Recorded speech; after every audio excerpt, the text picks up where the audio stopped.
Good morning, everyone. It is 8:30. I will go ahead and call this morning's meeting of the Clay County Board of Commissioners to order.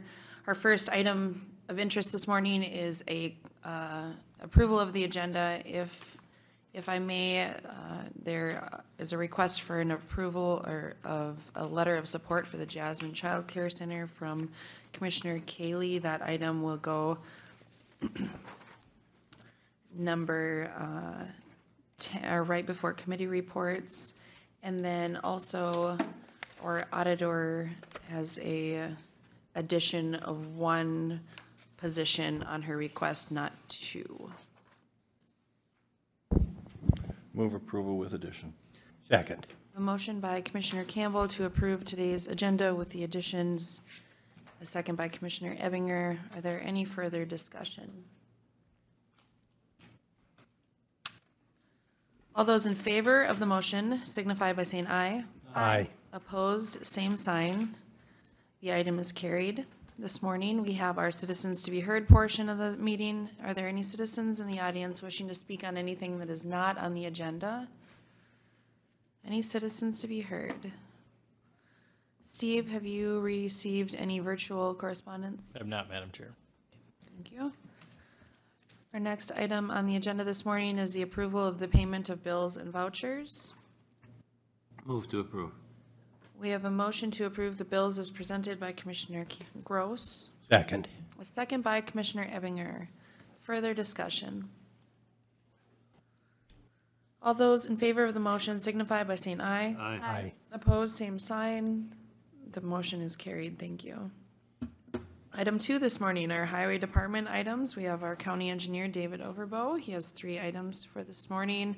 The request of approval of the fiscal year 22 off-highway grant, in aid contract with the DNR for the funds for the Agassiz Rec Trail. Item B is a request to advertise CASA 31 mail-in overlay. And C is your annual department update. Good morning, Dave. Good morning. Like I said, item A is a contract with the DNR for the off-highway vehicle grant and aid. If you remember, last November, we brought before you the funding application where we put together the costs that are reimbursable to the county to do maintenance and oversee maintenance on the trail, as well as a sponsor resolution. That was done November 9th, and they put that together. They do the grant or the contract and send that back for approval. So this is just kind of the last document for FY22 of their grant for it's 5 miles of trail. It starts at Ulen and it goes north to the Clay County, Norman County line, and then from there, Norman County has a big chunk, and then it goes into Polk. It's a big kind of a conglomerate trail. Great. Board questions? Move to approve the. Second. A motion by Commissioner Gross to approve this request. A second by Commissioner Kaylee. Any further questions? All those in favor of the motion signify by saying aye. Aye. Opposed, same sign. This item's carried. Thank you. Your next item? Our next item is approval to advertise and set letting date for County Road 31.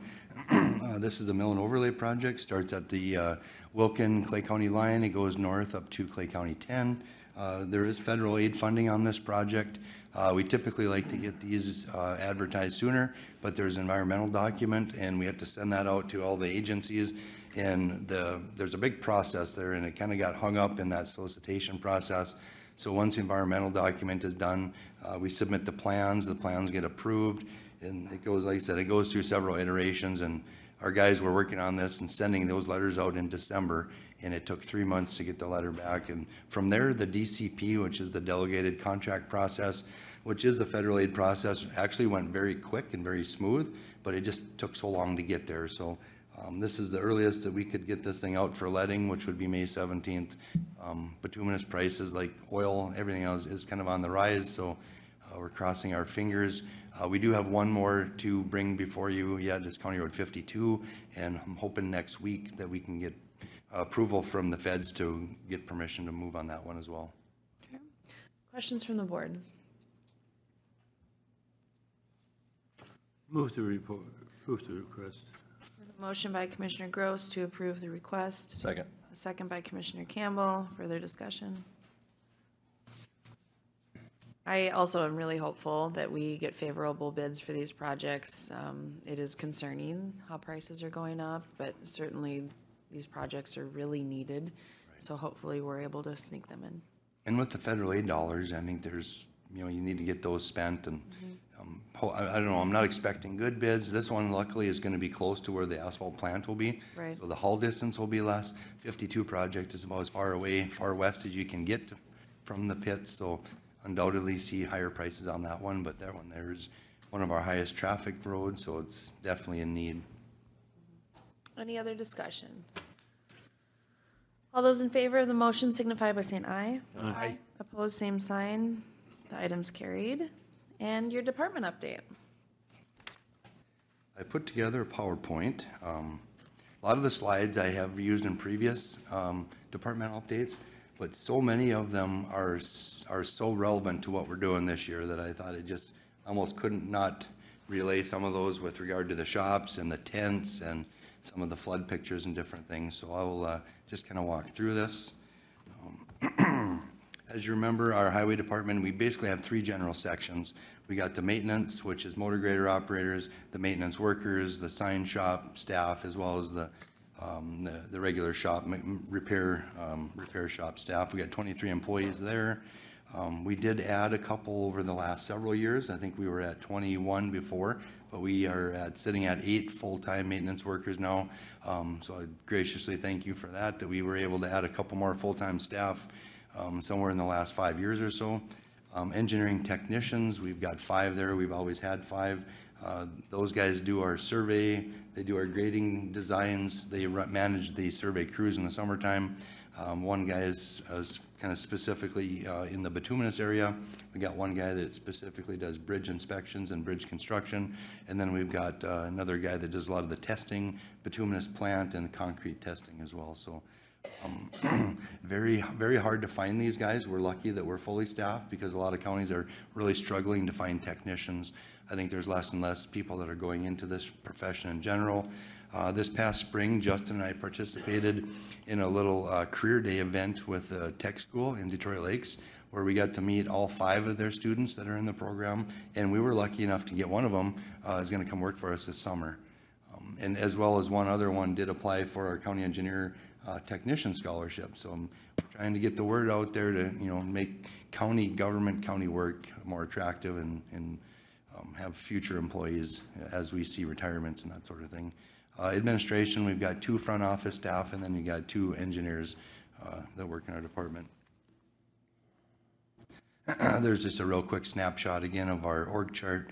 In the bottom, in the middle, it says truck drivers. We did reclassify that several years ago to maintenance workers. So I should have changed that out, but that's essentially, I've worked with HR several times on this. It is a little bit more horizontal than vertical, and I don't know if it's the ideal org chart. I've took a look at a lot of different other county highway departments, and it's similar in some respect. And it's just we don't have quite enough staff. We don't have traffic staff that does signals and things like some of the bigger counties. We don't have quite that many operators. I know across the river in Cass County, they do a lot of their own gravel hauling, so they've got a pretty big gravel crew that does a lot of their own hauling and different things. But so our org chart has remained pretty much the same for the last, well, since I've been here. In order to do maintenance, we've got 11 different maintenance districts in the county. Every operator has about 125 miles, and this is summer or winter. In the summertime, essentially it's one guy out there blading county and township roadways, and then in the wintertime we've got 2 guys that are clearing snow on both the gravel and the paved roads within those 11 districts. We do have 7 outlying shops, and like I said, we're going to be talking a lot about those here today and later today. We do have shops, and I guess I'll go through that a little later where they're at. I've got pictures of those as well. And then our headquarters is in Moorhead. It's a joint facility. We opened that in July of 2002. The idea at the time was to put together a facility that would house the state, the city of Moorhead, and the county. It's worked out fantastic. The county is about 42% as the owner in there, so all expenses, whether it be capital improvement or O&M type expenses, are split down. So we're only covering 42%. Our entire department operates out of this building. We do a lot of work with a management team from all 3 entities, and do a good job with capital improvements. You know, we keep the building up. We've done flooring, we've done painting. We recently just are about 3/4 way through an LED light project. So we're taking all the old lights out and putting LED lights in there. Our building facilities managers helped greatly with that. So like I said, we are going to be replacing the tents out in the back as well. So a lot going on out in our facility. I just want to touch real quickly. I'd heard that the price of motor graders is now well over $400,000. Last time we bought one, I think we paid like $340,000. It went up to $360,000, and now they've jumped up again. There's more price hikes on the way. We are not due for a motor grader within the next couple of years, but it's not too far down the line that it's just hard to keep track of this large equipment. It's just so darn expensive. And then, as you know, when you do, well, I'll jump to the next one here. The trucks. We put our name on a truck I think it was last October, and I called the guy back and said, I don't realize how far out these trucks are. They're into what they call Tier 5 emissions now. Tier 4 was a big hurdle. We're into Tier 5 emissions. I told them that we would like to put our name on a second truck because we have one coming, and if it takes 18 months to get one, he stopped in and said, no, not only could we not get the one truck that we have our name on already, we couldn't get the second one because with the Tier 5 emissions now, that's changed the body style, and the way we order them no longer fits in that style, so it needs to bump up to the next style, and the next style is not ready to go for our package. So we've got both of our trucks are unavailable. We're going to have to maintain and keep the equipment we have now until they get things figured out, or we pick a different. You know, now we got to change gears internally. Are we gonna stay with this current brand that we have? We're going to go back to Freightliner. We're going to look at Peterbilt or a Workstar. So some big decisions to make.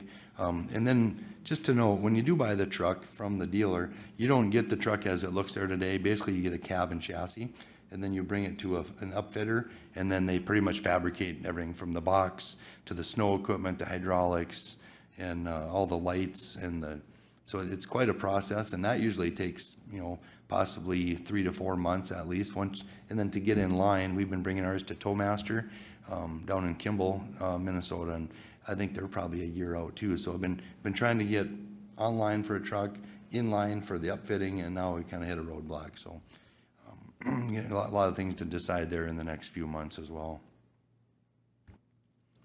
As I was talking about shops, this is one of the shops that we are going to be building a new one. We feel this shop would make an excellent cold storage building, as well as then we don't have a lot of extra funds, so we didn't really have funds to demo it. So the current plan is to build our proposed building just a little bit to the east of this existing building. We would take the water and sewer and disconnect that, so we wouldn't have to worry about it. It would essentially be a cold storage building, this one here, and then our new building would be right beside it. That's up in the community of Georgetown. It's a one-man post. He's got his motor grader stored in there. The new shop would have room for truck and a blade, even though we probably wouldn't on a day-to-day basis in the summertime. We wouldn't house that, or the wintertime it wouldn't be stored up there, but it would have enough room if need be. Felton shop, that one it's one of our larger shops. That one does have a motor grader and a snowplow truck, as well as a pickup truck. They all fit in there. It's pretty tight, but it does fit in there. We've done some work on the floor on this one 10, 12 years ago. I know we put a new floor drain in there, as well as the grease trap deal. So that one is it's in decent shape. It's, you know, at some point I envision maybe some collaboration up there between these three shops that are in Felton, Ulen, and Georgetown. But at this time, it's meeting our needs. This is the Ulen shop. There again, this shop would remain in place and would be a cold storage. We've got barricades that could go in there.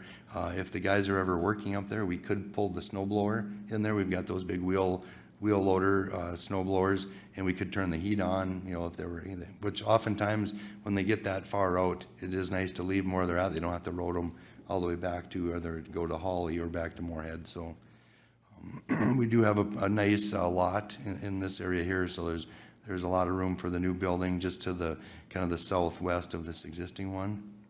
It does have city water, and all the buildings have city services, as well as natural gas too. Comstock shop, we don't have a very big lot in Comstock, so this building is either going to be proposed to be sold We're gonna take bids. I think Joe's kind of working on that, on how to take some sort of a bidding process, because we've had interest in people wanting to move this building, so we thought, why tear it down if it could be repurposed?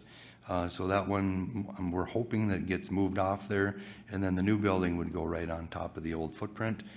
Just a little picture to the right there, you can kind of see exactly how crowded it is, just with one motor grader and the pickup truck. It's pretty tight in there. Glendon shop, that's one of our newer shops. We've done improvements there. We've had some issues with kind of the bottom part of the tin on the outside of the building. That was all replaced a couple of years ago. I think they've talked about possibly a roof in there. You can see that one does have a little bit more room. We can have the motor grader, the snowplow truck, and the pickup truck. So it's a nice roomy shop. And like I said, I like that one's meeting our needs. Barnesville shop, we had the fire in 2011, replaced that one with 7 bays. That one's got 2 motor graders, 2 snowplow trucks, sometimes a 3rd snowplow truck, and then a tractor and a wheel loader. It's got a nice little office on the left-hand side there, and that was constructed by Foltz. That was one of the first ones that we did due to the fire. It does have in-floor heat, has an air exchanger that takes the moisture out in the wintertime, and absolutely fantastic building. We haven't had any issues with this one. This is our Holly joint shop with solid waste.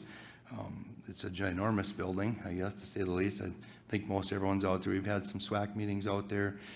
Essentially, where that red line is, that's kind of, it's about a 60-40 split based on space. So solid waste department has a couple of large trucks. They haul leachate and ash and different things from the landfill, so they park on the side with the 2 doors.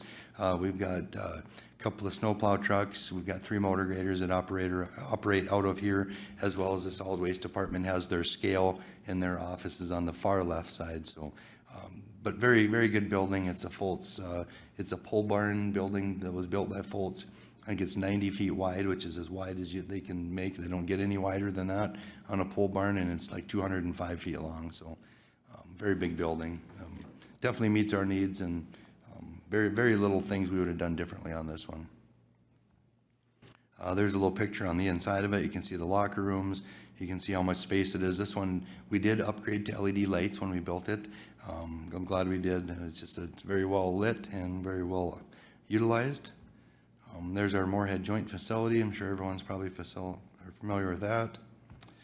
And here is I have our... to comment on the green grass. Doesn't that look nice? Yes, I'm Sorry. patiently waiting, huh?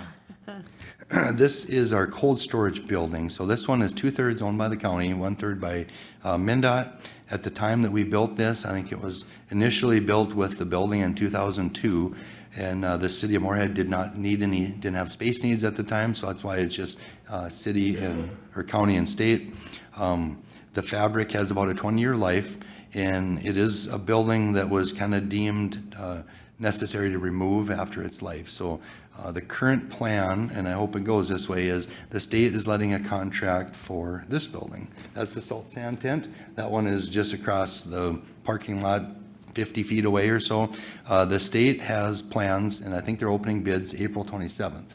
And part of that bid opening would be to remove all the truss and fabric. The existing sidewalls would stay in place, and then the new structure would have concrete pillars on the outside of that existing wall, and it would be framed in that way.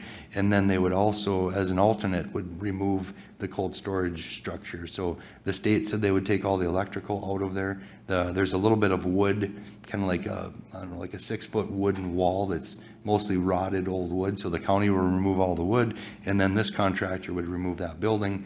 And then the bids that we're going to open today would be for a new structure that would be 100% county owned, because the state has different needs. They need heated space. We don't need heated space. So their plan is within the next couple of years to build a heated building, probably right beside the cold storage building we're looking at. And then they would house 2 of those big tow plow units. They've got one in our building now, and it's maybe 75 feet long. It takes up almost their entire area inside our building, and they're looking at needing 2 of those. So that's kind of their needs, why they need so like I said, we're working on we're going to split the removal cost 1/3, 2/3, and then they have agreed to let us utilize the concrete, and we'll build right on top of that. So Dave, can you resell that tarp at all, the cover? I think the tarp is pretty shot. There's a lot of holes in it, and that's been one of the battles for years. It's so darn windy out there. The wind just blows the living heck out of both those things. So I'm assuming it would probably become property of whoever is taking it down, and they may reuse it though, I guess. I'm not exactly sure, but I'm assuming that all of the demo would be the responsibility of the contractor. Thank you. I do have some flood pictures. They're just so impressive. Like I said, you've probably seen them before, but this is the North Broadway Bridge, and part of the main issue with the existing bridge right now being that it's built without as stout of a substructure that it should have. All that wood, as it gets, there's lots and lots of wood piled underneath that you can't see, and when the river comes through, it's pushing on those pilings, which is also making it unstable, which was one of the big concerns alongside the tipping of that pier on the Minnesota side. So it's, and I'm sure it looks like that today because there was a heck of a log jam up there this spring when I was up a couple weeks ago. This is Broadway Street North. This road has been reconstructed, and it is the western edge of the Oakport flood mitigation project, so that was all reconstructed with the efforts there. It's still pretty impressive how unstable that bank was and how it just, when the water, I think the water actually comes out of the red and goes east and then flows back as it fills up. So it isn't like it's kind of interesting how the water flows around there, but at least they're protected now. This one's incredibly impressive. This is overland flooding. Came out of the Buffalo River, the south branch of the Buffalo River there. It's just east of like Borgen Fields, Borgen Estates, and Amber Waves there. It came across that field, came across 22, and as it came across the road, it just chewed it up. When we replaced this and repaired it, we put some kind of an erosion, really tough matting on the inslope. So if it happens again, it's supposed to hit that material and not undermine and chew out your shoulder like that. So luckily we haven't had to test it since we installed this. I think we installed it in 2010. It came real close in 2010 and 2011. We had floods 3 years in a row. Nothing like 09. 09 was the big one. And then this is up in the Georgetown area. The one on the left, that's County Road 36. That's a Red River crossing. There is one resident that lives up there, and you can see what they have to deal with in the times of flood. And then the gravel road is just south of Georgetown. The fields all fill up there. The entire sections fill up with water, and they all slowly meter their way to the north, and then they chew our road up. Get back on our system a little bit. Our system is the county roads are made up into two, or essentially classified into two structures. There's county state aid highways, which is typically your more heavily traveled roads, and those are funded by gas tax dollars, tab fees, and local dollars when needed. We got 404 miles of state aid highways. 272 of them are either asphalt or concrete, and 132 are gravel. So we do have some lower volume gravel state aid roads, but the system hasn't changed an awful lot. We can reclassify roads, and we've done that a little bit, but for the most part, you'll never lose any roads, and you can request more roads, but you've got to do a lot of work before you can get any additional miles, and I don't think our system is really set up to gain additional state aid miles, but we definitely move them around as needed, mostly for the reason of funding. County roadways funded entirely by local levy dollars, which is $400,000 per year. That's what we set aside for work on this, and it's like I said, you can't do very large projects for $400,000, but essentially it kind of supplements different projects. So we got 337 miles of county roads, 321 are gravel, and 16 is paved with asphalt or concrete. So one of the county roads that we have on our system that not many people know about is County Road 82. I think it's right in front of the Moorhead High School. The road in front of the gas station there that goes to the underpass, that's actually a county road. It's concrete county road, and it's on our system. And maybe someday we'll see if we can't do another turn back to the city and let them have that. But With our bridges, we got 335 bridges that are 10 feet or greater. This does include the township system.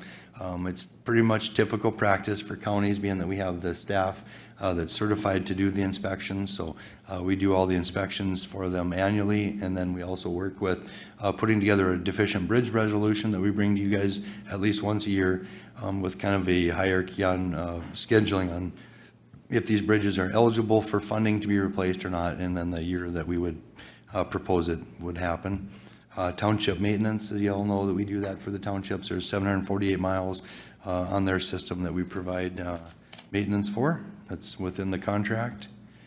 Just a little historical look at our allotment again. It is kind of nice to see our 22 allotment did jump up a little bit, and a lot of that has to do with the gas taxes were strong, and there is also some additional funds coming our way, and it's the auto parts sales tax. So I'm very supportive of that. And there's a lot of discussions right now down in St. Paul about how to do that, and then of course then how to break it apart. Transit is always a big player in there, as well as what percent goes to the highway user tax distribution fund, which is kind of the main mechanism where all the gas taxes go into, and it splits out between the trunk highway system, the county state aid system, the municipal state aid system, which is the small cities like Detroit Lakes and Moorhead, as well as there's safety monies that come out of there. It's a pretty big program. I think next week I will bring a pamphlet for everybody that shows the breakdown of the highway tax distribution fund. So it's pretty interesting to see how the dollars get split up. A little bit on upcoming projects. We've got a couple bridge replacements. We are going to open those here. I think it's next week. But what we're hearing is the box culvert production is they're all backed up, and I don't even know if they're going to be able to quote current projects. I think they can't provide pipe by the end of the year, so we may not hear good news on a 22 project. Hopefully we get bids, but it might be a 23 project based on the fact that we absolutely just can't get these box culverts. Last year we opened bids about this time, and we got the box culverts just right before freeze up. I think it was October before they showed up, and luckily we had a good fall. The water usually is down that time of year, so constructability is good, but really worried about the fact of getting box culverts. We did open bids on County Road 1, and we got a pretty good bid on that one. There again, though, there's a box culvert on the very north end of that, and the way when you grind up that road and you have to haul a lot of that road out, they want to run everything north off the road up to 26, and that box culvert might kind of hinder our starting date on that.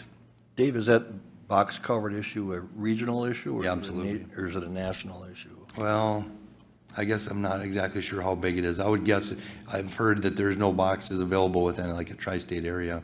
Everyone's calling around trying to go further out. And initially it was steel. There's a lot of rebar in there, so steel is kind of an issue, but I think a lot of it's just labor, just the fact they can't pump them out.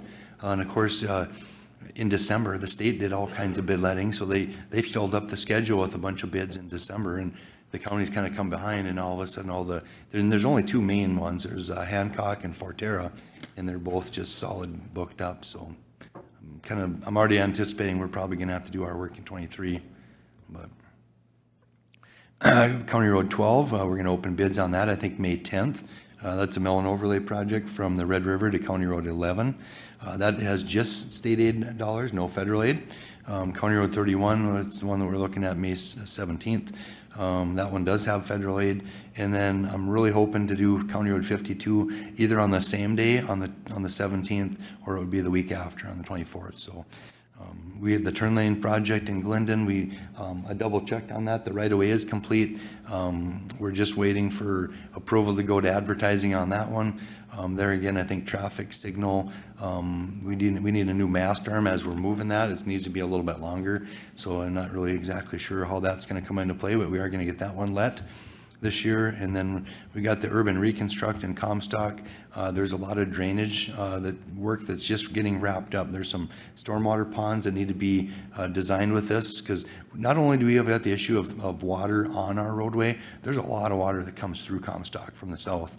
and that water needs to, is going to be addressed because it's the right thing to do. So there's some pond work that's just getting wrapped up, and then there's gonna have to be some right-of-way negotiation work. So we're on the tail end of that as we speak here. It's gonna be a really nice project. We got good cooperation. We've got railroad work, there's an elevator in town, but like I said, we're just wrapping up the stormwater work on that. Commissioner Kaylee has a question. Okay?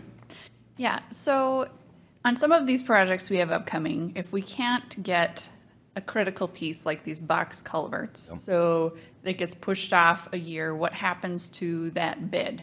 Do we need a new bid then next year? Well, we'll have to address and see if their number is a 23 number or not.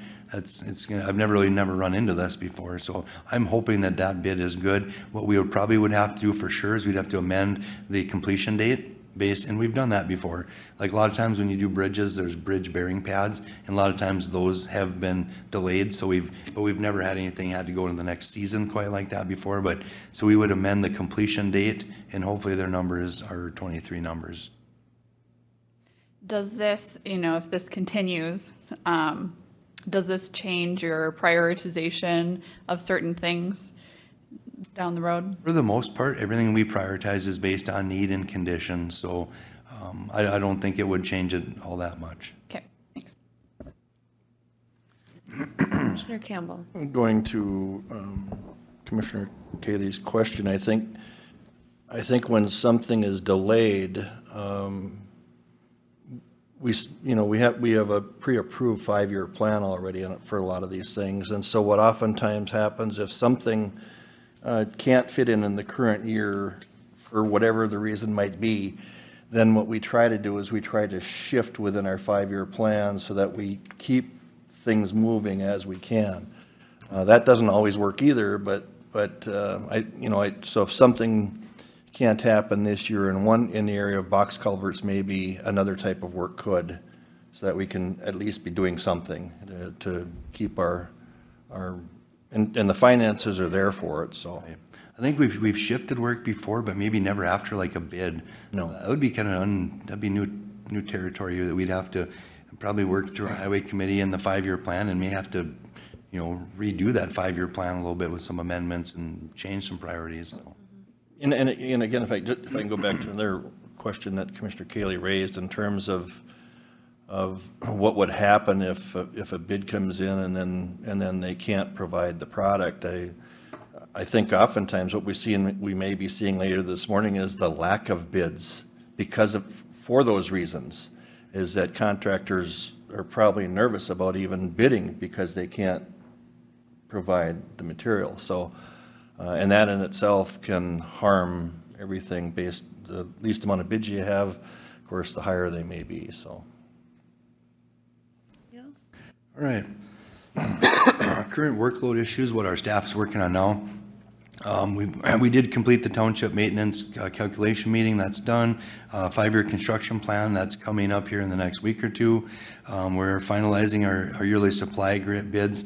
I think that's on the 21st. We'll be opening bids on that and bringing our gravel bids as well as the other supplies and rental of construction equipment.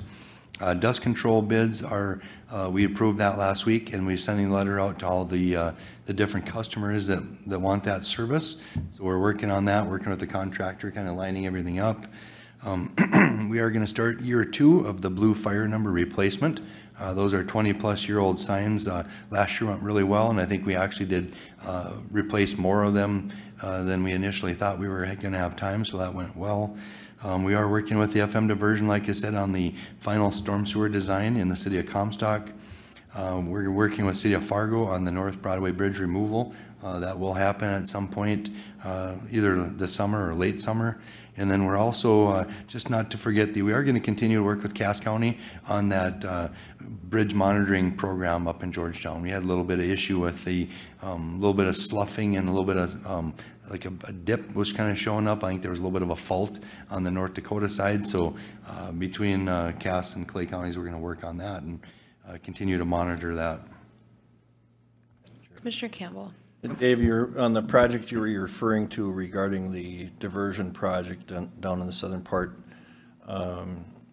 we had a conversation last week, and Reach 4, which is basically the tieback levee that comes around through Minnesota and goes down along Highway 75 and then goes, 3 miles to the east on our county line.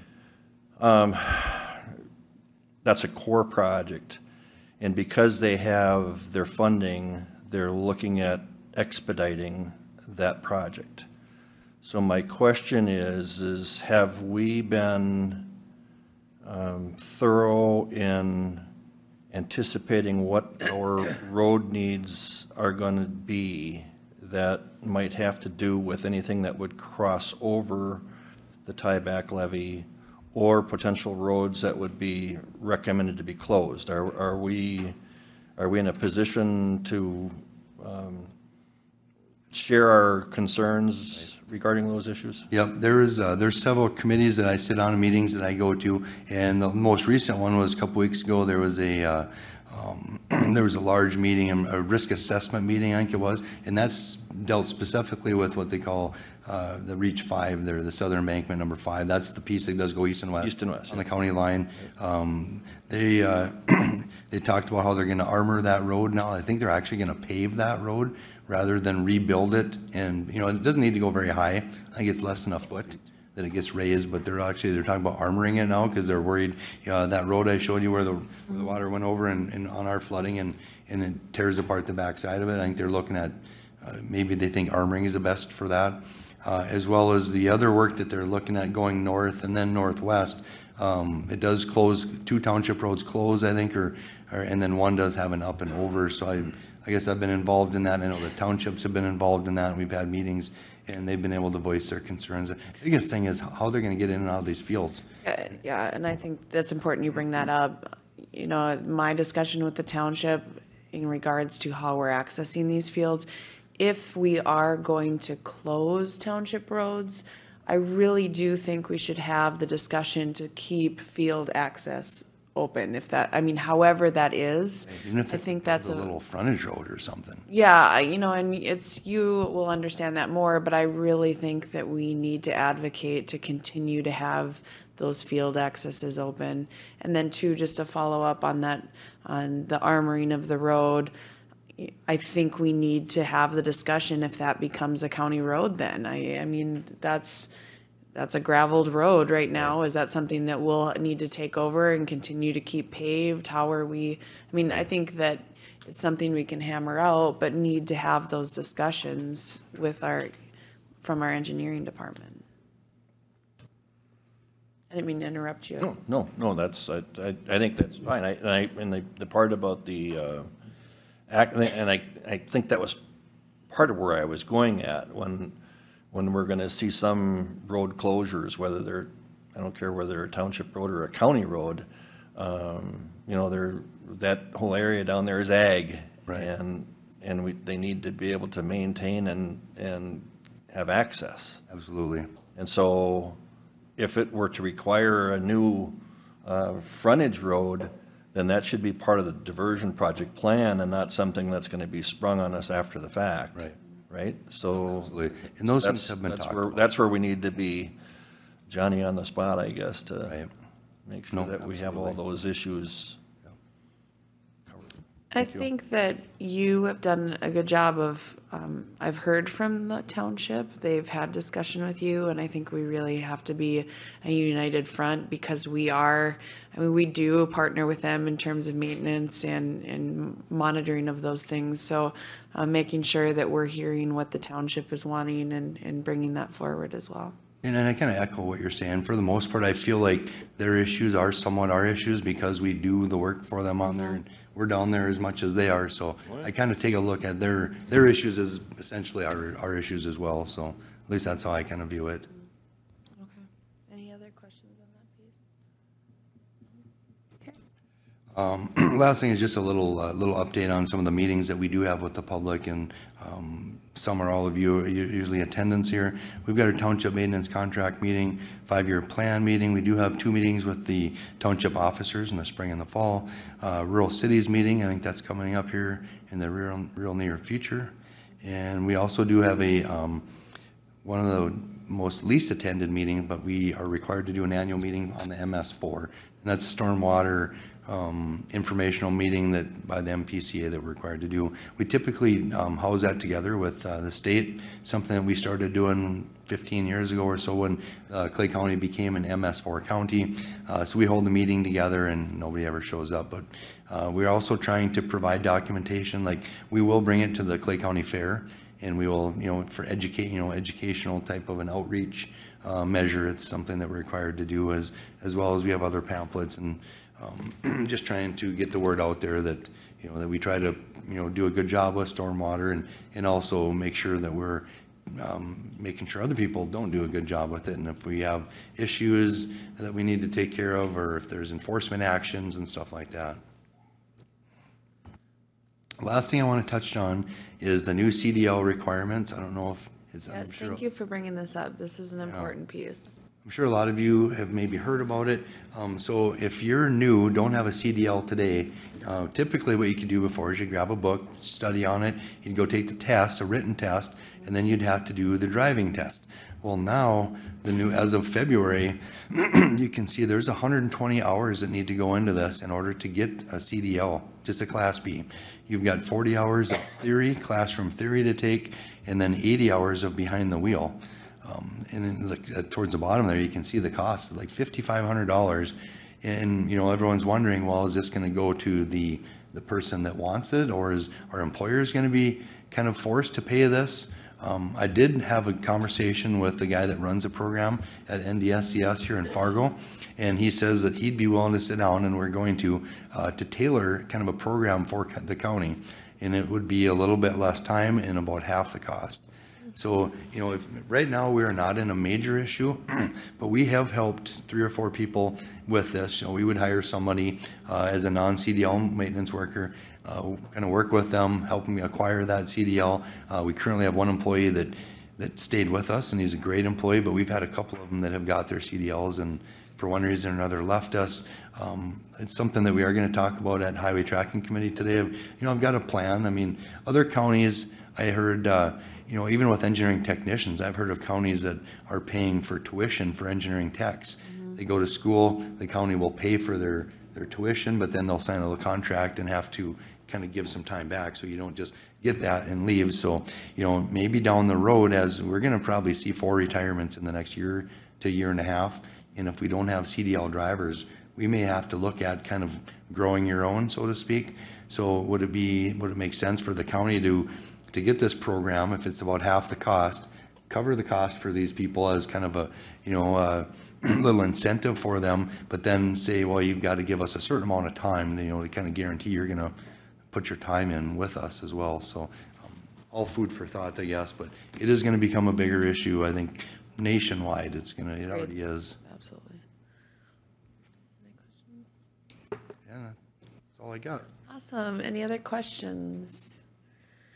Dave, one item that I did note, I sit on MetroCog and the transportation planning, and I just continue to think the more we can advocate for our future plans, our 5 years plans, have those, I know that there's a technical committee that we have people that attend that sometimes. I think that that's a really important piece that I, for one, think it's so beneficial to sit on, but to continue to advocate for our projects. So encourage that there.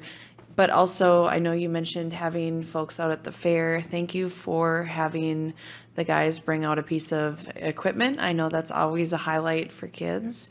And it's a good face for the county to be out and have those conversations. So thanks for continuing to do that. I get like no pushback on that, which is good. You guys are willing to do that. So yeah, no, I agree. I think it works out real good. Questions? All right. Well, we'll see you in a little bit. I guess you have another item coming up. Thank you. Thank you, Dave. Okay, we are a little behind, but should we skip to 4, our public hearing? Steve? We certainly could do that, Madam Okay. Chair. If it's okay with the board, we'll take Lori's later since we're 13 minutes past the public hearing. Board wishes? Move to open. We have a motion by Commissioner Campbell to open the public hearing, A second by Commissioner Gross. Any further discussion? All those in favor of the motion signify by saying aye. Aye. Opposed, same sign. We are in a public hearing. Thank you. We have Lori and Mark. As you are aware, every 10 years we have the census, and after the census, we are required at looking at redistricting. And as part of this process, we did calculate that we are required to redistrict. And we put together 3 plans that Mark will be going over. And all of them fit within the guidelines of the rules of the limits on the population and how we divide those up. So I'll just turn it over to Mark. Good morning. And just to be clear, this is, you're showing all the maps online. This has all been included in the packet. So if anyone wanted to access it, if anyone's watching and wants a closer zoom, they can go on our website and all of the information and maps are there. It's on our website right Great. now. Yes. Thanks, Mark. Yes. Okay, so as Lori mentioned, we take the census information which came to us last fall, and we look at it at a block level basis to try to figure out exactly where the populations are and how they get, what our precinct numbers are. Once the state finishes their work in February and then the cities finish their work in March, we are able to actually look at what our populations in each precinct are.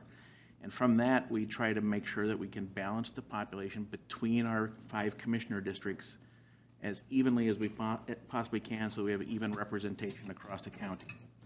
So the way we do that is really a pretty simple process. We just take the numbers of the populations in the precincts, we add them together until we can get a balance in the things between the commissioner districts. As Lori mentioned, we learned right away when we first got the information that we were out of balance, so we had to undertake the process. So what I'm going to show is the 3 possibilities that we came up with where the numbers actually work, and I'll go through those now. So right now we're looking at is the full county. This is all of Clay County with the existing commissioner district the way they are at this moment before we change them. And when we look at, I'm going to zoom into Moorhead a little so it's a little easier to see.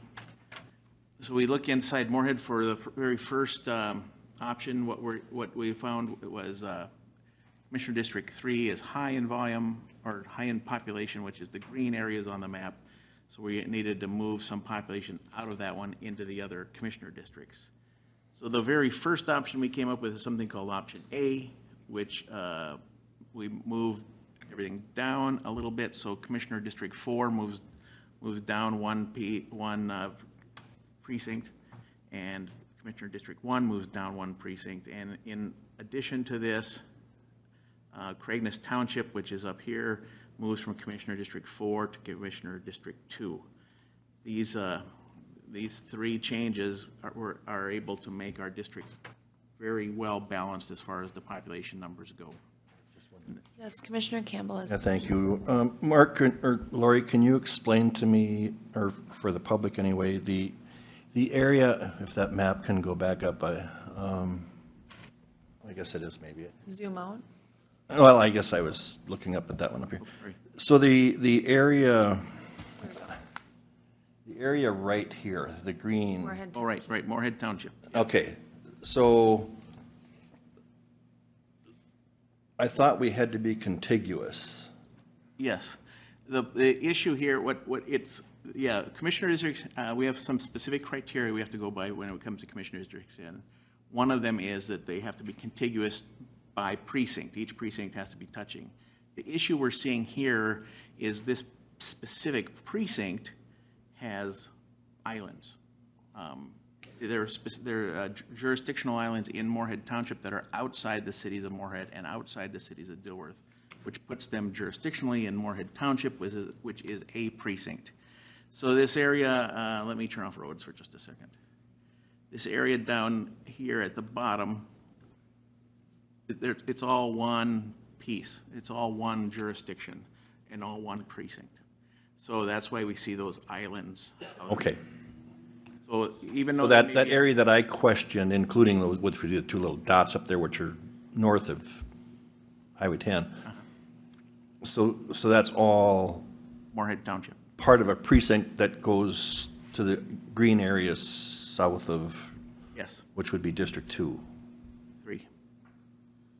Isn't the Commissioner blue, District 3. isn't Commissioner District, yeah, but the blue is Commissioner District 2, isn't it? It's one. Commissioner District Or 1, I mean, I'm sorry, Yeah. excuse me, 1. Oh, that's right. That's what, we see the island just because the Moorhead Township is. I was just wondering why that wouldn't have been blue, but it kind of explains it if if that's part of the district that's south. That, Yeah. and that just kind of happened because of annexation issues Yeah. that caused that problem. Okay, I just wanted to make sure I was clear on that, so thank you. And I think, though, that's a good discussion piece. I think that townships have one voting. They don't have precincts or breakdowns, but I think as we see annexation or growth, that could potentially become issues to where it looks goofy, like it looks like an island, but there is some method to the. No, I mean, just from looking at it, you would think, well, why didn't we just paint that light blue and be done? And then, but it's, No, you can't split a district. right. Or exactly. precinct, I mean. And now, just to confuse things, I probably shouldn't mention this, but Moorhead Township there has islands inside the city of Moorhead. There's a few down in South Moorhead that are township, but they're inside the city. Well, the city is a different legislative district than the rest of the county, so those are actually a different precinct. But it's just for those Moorhead Township folks. So just part of the fun. Anyway, You answered my question, thank you. okay, good.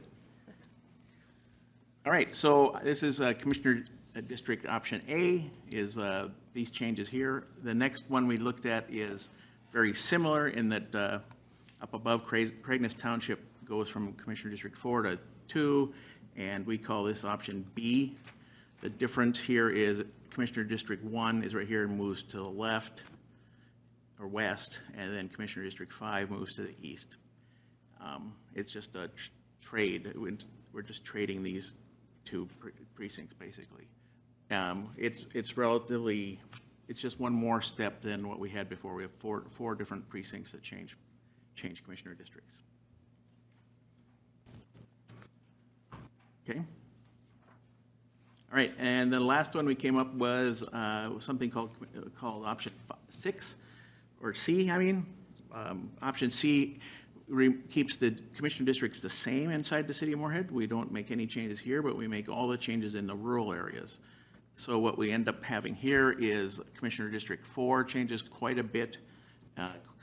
We're trying to remove population from District 3, so we have to swing the population around in a county. So Commissioner District 2 has to take up some of those townships, and District 4 has to take up some of the others so that we can keep the numbers balanced. This one works numerically, however, it's the most dramatic change in that we have 10 townships changing commissioner districts as well as 2 cities. So it's a pretty significant change from what we had. Commissioner Campbell? Thank you. And then Commissioner Ebinger. Thank you. When we talked about this a couple weeks ago, I think it was during a work group session, we basically had 2 options. And after that, I had gone back to both Mark and Laurie, and I asked them, is there any other options? And this one came up. And first of all, I want to thank you for taking the time to do that, because I just felt that I wanted to have us have every potential option available. I like the fact that it gives more representation to rural areas. What I don't like about it is what happens to District 2. That's Frank's district, right? District 2. To me, when I look at that, it doesn't make a lot of sense having that.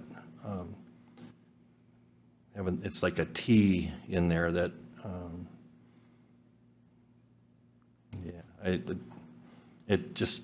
when you look at it, it just doesn't make a lot of sense. I'm, even Commissioner Moser and I both had mentioned early on that under the previous 2, we were disappointed in basically the reduction in representation from rural areas based on option A and option B. But after looking at this and thinking about a lot of option C I don't know that that's the right thing. I don't, to be honest with you, I don't like any of them. If anything, I think in the future, and all this goes to having to plan along with, based on precincts within, you know, our biggest populated area in this county is the city of Moorhead, when they have multiple precincts. And I just hope that 10 years down the road, when this is done again, that there's more discussion early in the process that involves the county. And, you know, I mean, it might have involved staff at the county, but it didn't involve the commission at the county level until after the precincts had already been determined. And it really, that in itself really limits our abilities to be part of the conversation about where district boundaries are. So, that's fine. Very good points. Commissioner Ebinger. Thank you. Just looking at this without beating a dead horse, I think one of the things, as Commissioner Campbell pointed out, we need to look at is how dramatic the change is to where people vote and who people vote for. And this one, what is it, 16 changes on C, as opposed to 4 and 2, I believe, in the others. And in looking at where the population is moving, which is south from the city of, or within the city of Moorhead and down, if I'm looking at this correctly, option C is not sustainable 10 years from now. It would be yet another dramatic and massive shifting to kind of keep a balance in things. So that's that, along with what this does to Commission District 2. It makes it very difficult for a commissioner to have contact and to keep up with the needs of their constituency. I really think C's a good effort, but not what we need. And in light of what Commissioner Campbell just said, I think we need to have some input as City Moorhead works through theirs 10 years from now. But again, I think the professional staff of both the city and the county are the ones that have to make the presentations. We can have some input, but we also have to be very careful about keeping this apolitical. And nobody's personal interests or political interests are served. And sometimes it's best to let your professional staff call the shots. And then we can ultimately make the decision on that. Commissioner Cayley. Yeah, to continue off of that thought about how this needs to be apolitical, one of the things we haven't mentioned yet is the choice that we make does affect who runs again. And while it's personally inconvenient to have to run again, option C would be the option where I wouldn't have to run.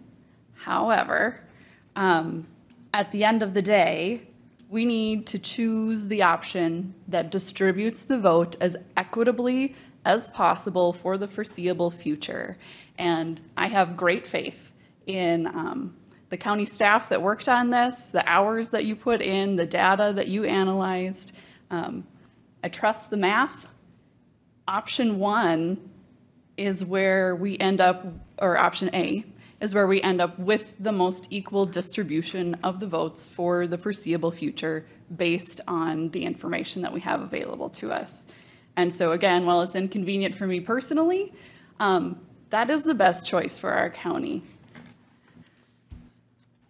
Commissioner Campbell.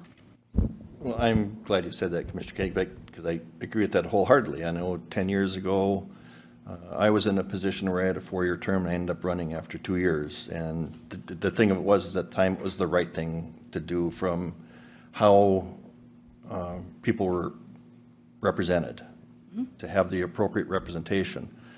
One of the things that can be of concern is, as this county grows, and either no mistake about it, the heaviest populated and where the growth is in the Moorhead area. And that's going to continue to happen in the southwest part of our county. And at some point in time, you could potentially have 4 commissioners being from southwestern part of the county.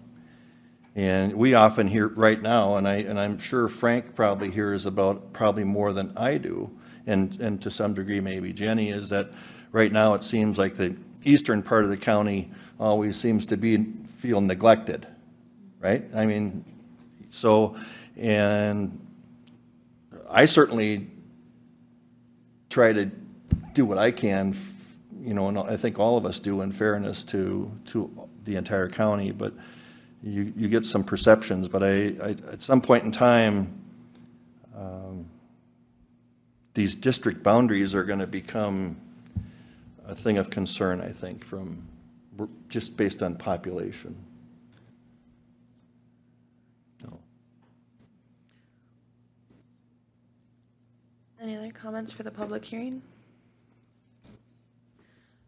I want to extend my gratitude to the both of you. I know that it has taken a lot of time, significantly because of the delay in the census.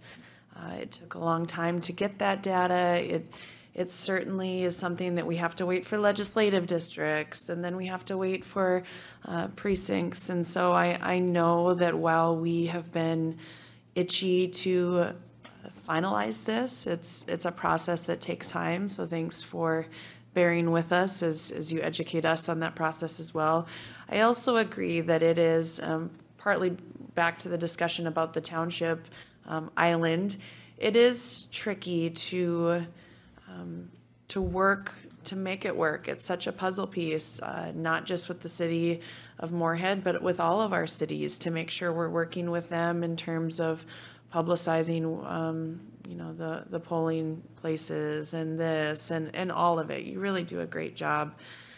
I have, over the course of this process, observed how the legislative districts came out with their rollout and their justification, and what the judges' statements were on that, and what the city conversations were. And I think also, as a parent who has children in a school district, it's been interesting to hear the comments as certain schools are dealing with redistricting. And I think it's important that we all understand that we represent Clay County. I may be elected from a certain district, and that may look different now versus several years ago, but we all represent Clay County's interests, and we fiercely advocate for all of Clay County, no matter what these lines look like. And in terms of listening to different school district conversations, one item that I think is really important to note is that people want to be represented in the least disruptive way. And people want clarity where their polling places are. And if we are having a violent shift, if you will, of townships to one district versus another, I think that that's an injustice to our citizens, because we all know in a year or 2 years there will be a heavy swing in representation. These numbers won't be as equal with certain districts as if we did something like that. I believe that we are making these choices in the most neutral manner possible to make sure that each one is equally represented. And so thank you for presenting this to us and being available for questions as we work through this. I too also think that option C, while it may be distributing land equally, rural land equally to commissioners, it really does an injustice for the commissioner that serves in one district that would really cover border to border, north to south, east to west. That's not feasible to represent one township and then cross a road all the way down to the southern border and not have a concise, compact district. So I too appreciate that while it was an option, I think, as Commissioner Campbell said, we need to vet out all options. It doesn't seem as though this is a feasible option. And I think that to make sure we're addressing the fastest growing area in the county, which happens to be the southeast portion of Moorhead, to distribute that equally among a couple different districts, I think was probably the best for the future. So thank you. Commissioner Emminger. I really feel compelled to say something in light of what's been said by the other commissioners. I'm one of the two newbies here, myself and Commissioner Cayley. Spent 12 years serving the city of Moorhead, live in the city of Moorhead. All my constituents live in the city of Moorhead. I was aware of it, but it's only been reinforced by Commissioner Gross, Mojo, and Campbell since I got here, that I may be elected by citizens of Moorhead. I serve Clay County. And you three have been fierce advocates for everyone in this county. And it's a legitimate concern, if I live in rural Clay County, that my voice be heard. As this commission is constituted right now, I've been impressed with how everybody in this county's needs are spoken up for, and I feel like I'm a servant of everybody in this county. And if I came in here and didn't feel that way, I've been brought around. My attention has been gotten. I also want to, I appreciate Commissioner Cayley's concern for the process more than for her personal convenience. This is just a good group of people to work with, and it's a good group of people to serve. And I just want to reinforce, we don't have some of the divisiveness that you see elsewhere in this country right now. I think everybody here is concerned about all of our citizens, and it's been a real pleasure to see that in action. Thanks. Thank you. Any members of the public wishing to speak? Steve, have you had any correspondence for someone wanting to speak during this time? I did not, Madam Chair. Are there any members of the public wishing to speak during this public hearing?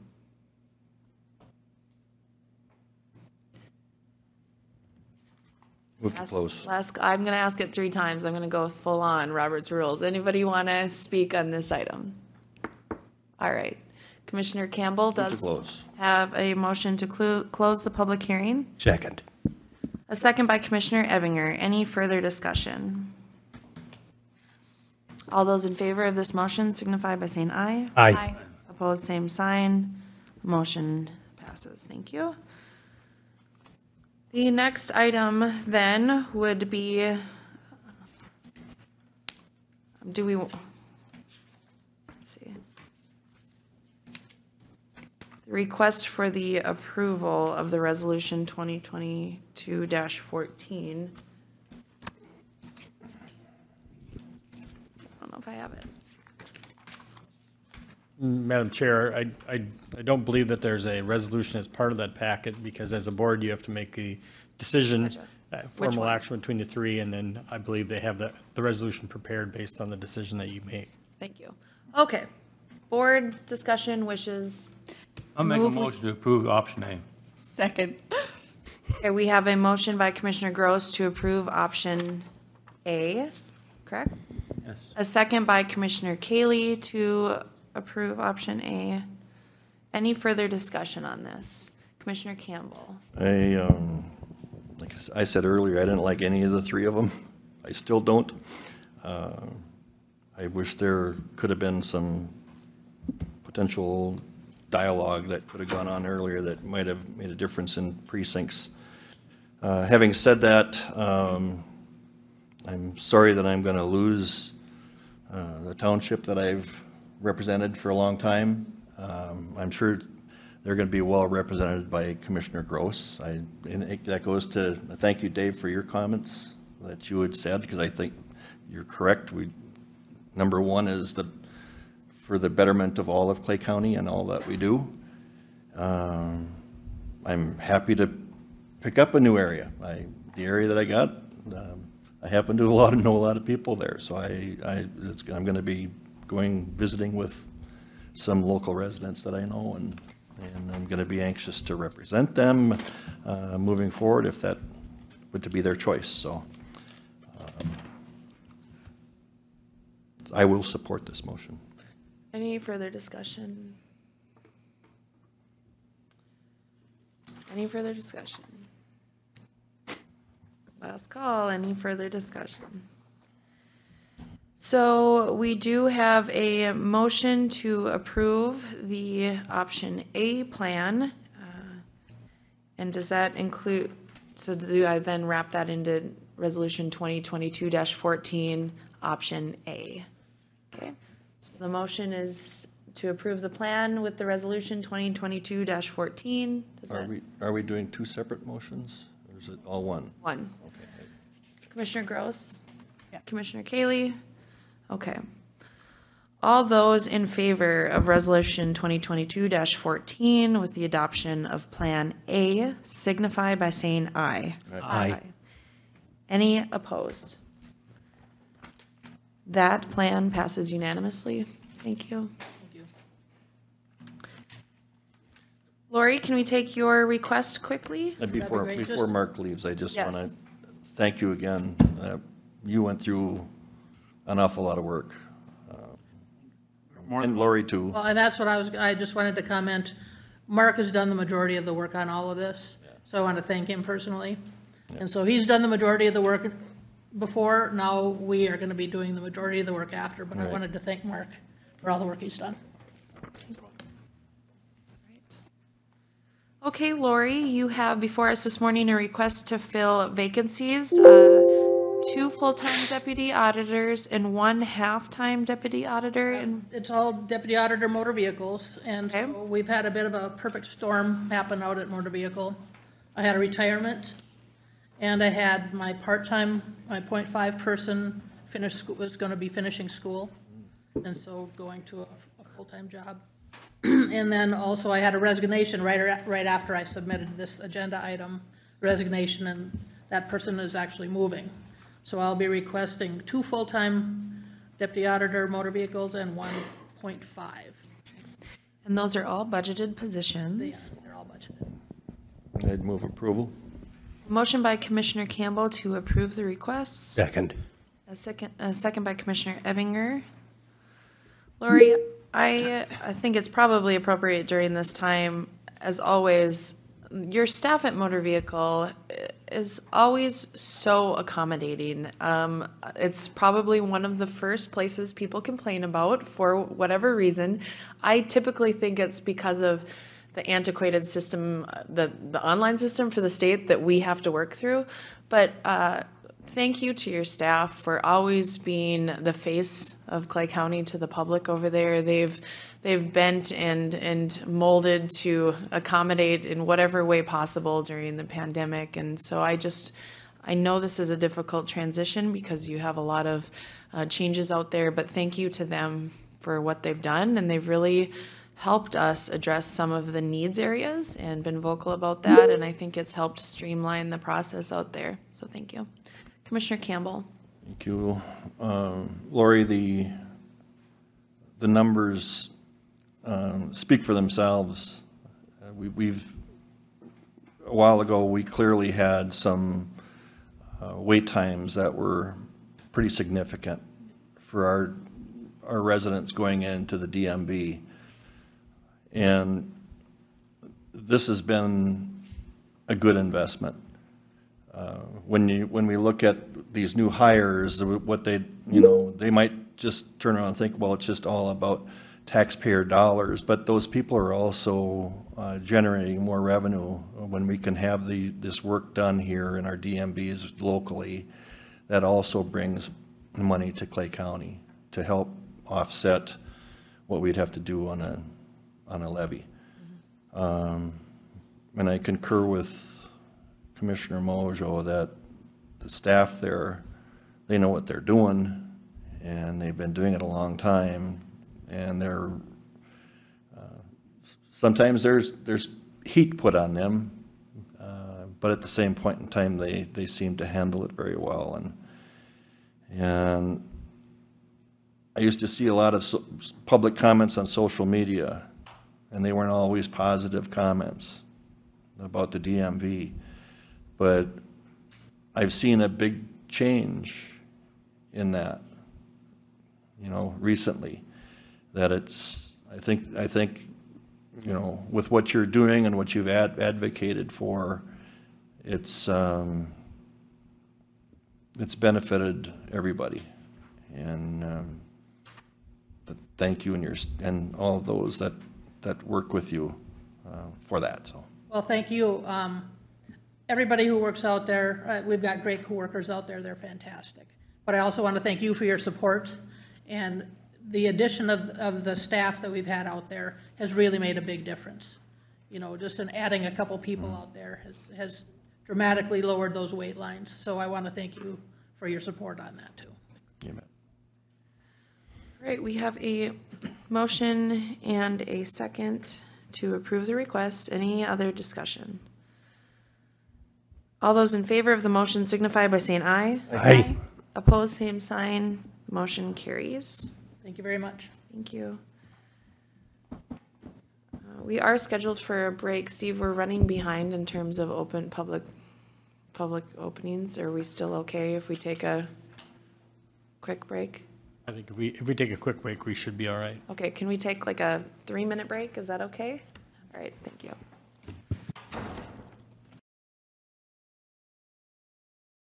Item 6 this morning is our building maintenance items. Facilities Director Joe Olson. We have several bid openings and a request to move forward on a couple items. Joe?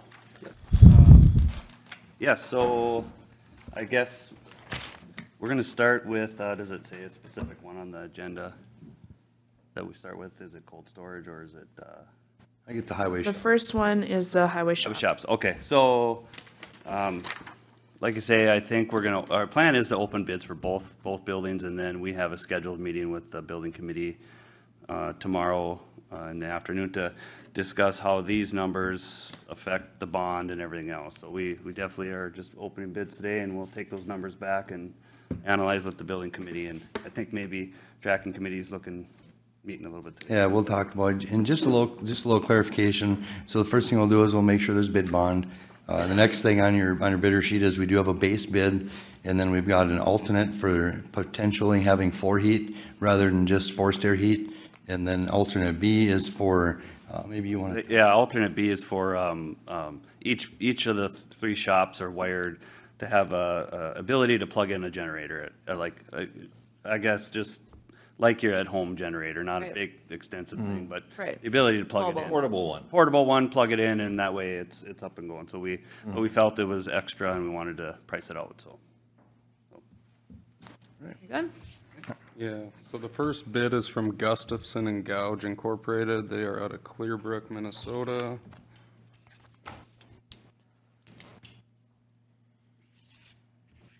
Your estimate is 400?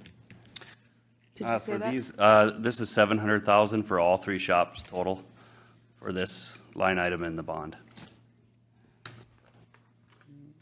And they do have a bid bond in the amount of 5%.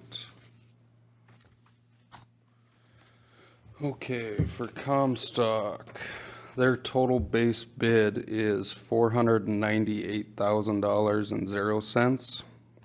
$498,000.00. Alternate A for the floor heat is $25,400.00. $25,400.00. Alternate B is $600.00.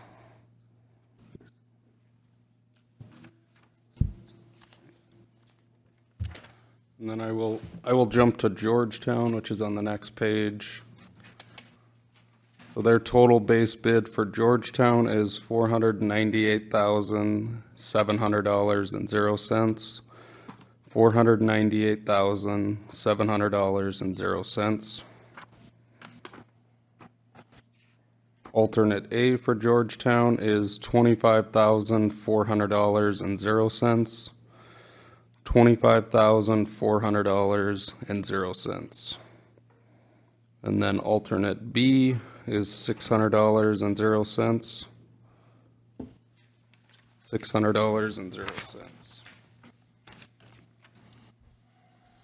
And then for Yulin, their total base bid is $548,000.00. $548,000.00. Alternate A for the floor heat is $25,900.00.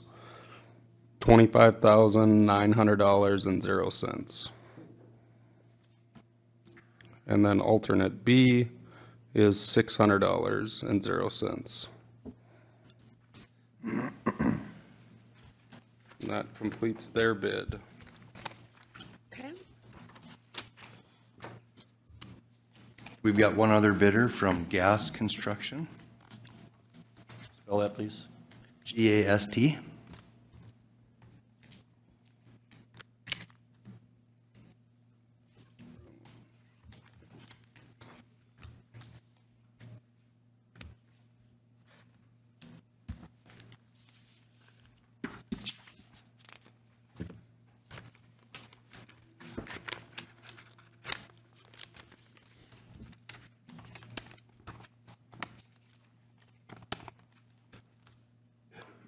Gas does have a bid bond in the amount of 5%.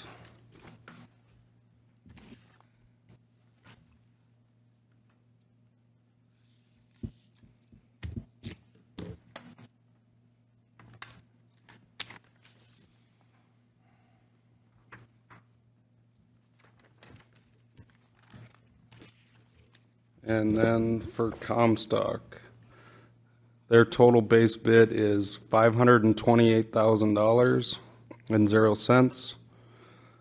$528,000.00.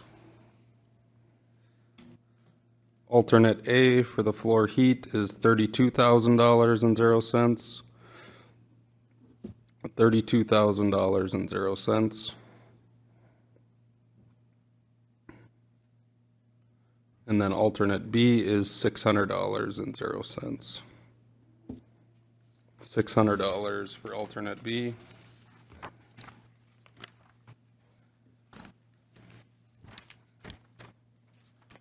For Georgetown, their total base bid is $512,000.00. $512,000.00. Alternate A is $32,000.00. $32,000.00. And alternate B is $600.00. $600 for alternate B. For Yulin, their total base bid is $572,000 and $572,500. $572,500 for total base bid. For the floor heat, alternate A, it is $34,600.00. $34,600.00. And alternate B is $600.00. $600.00.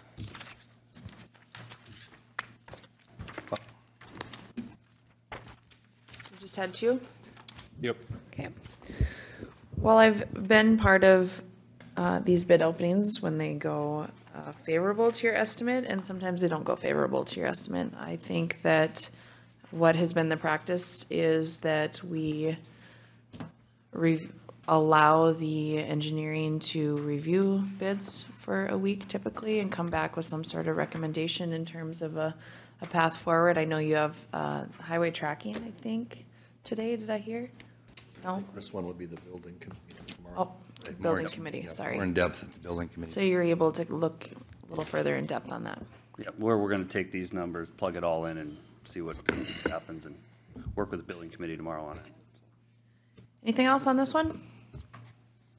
Okay, item B then. Okay, I think this next one is the cold storage building, and we only have one bidder on that. And this is like building only. I know Joe does have some quotes for electrical, so he would take care of the electrical on the side. This will be for the structure itself. No concrete, the existing concrete in place. So. With the quotes, you can add 15,000 onto this. That's the electrical portion of it, so. Do you have an estimate? 450,000 was our estimate. Before the 15,000? The 450,000 was the estimate in our budget line item for capital improvement. So, yeah, you can add the 15,000 to that, too.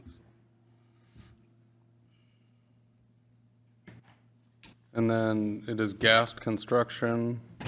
They do have a bid bond in the amount of 5%.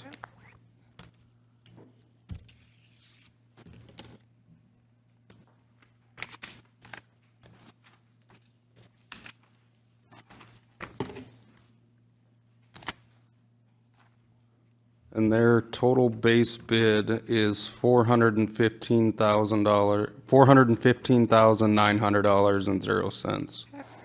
$415,900.00. All right.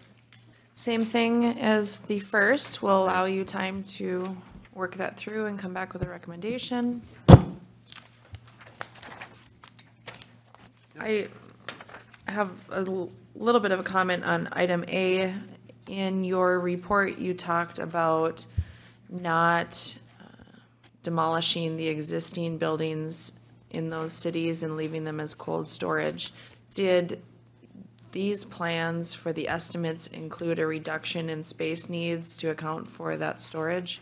Or are these estimates what we've talked about the entire time? Yeah, just for the building itself, nothing with the existing structures.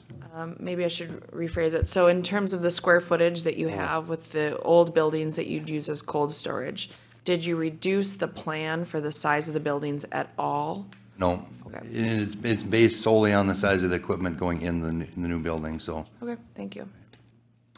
So item 6C then this morning is a request to move forward with the Attorney's Office expansion plan. I believe that's Joe. Thanks, Dave.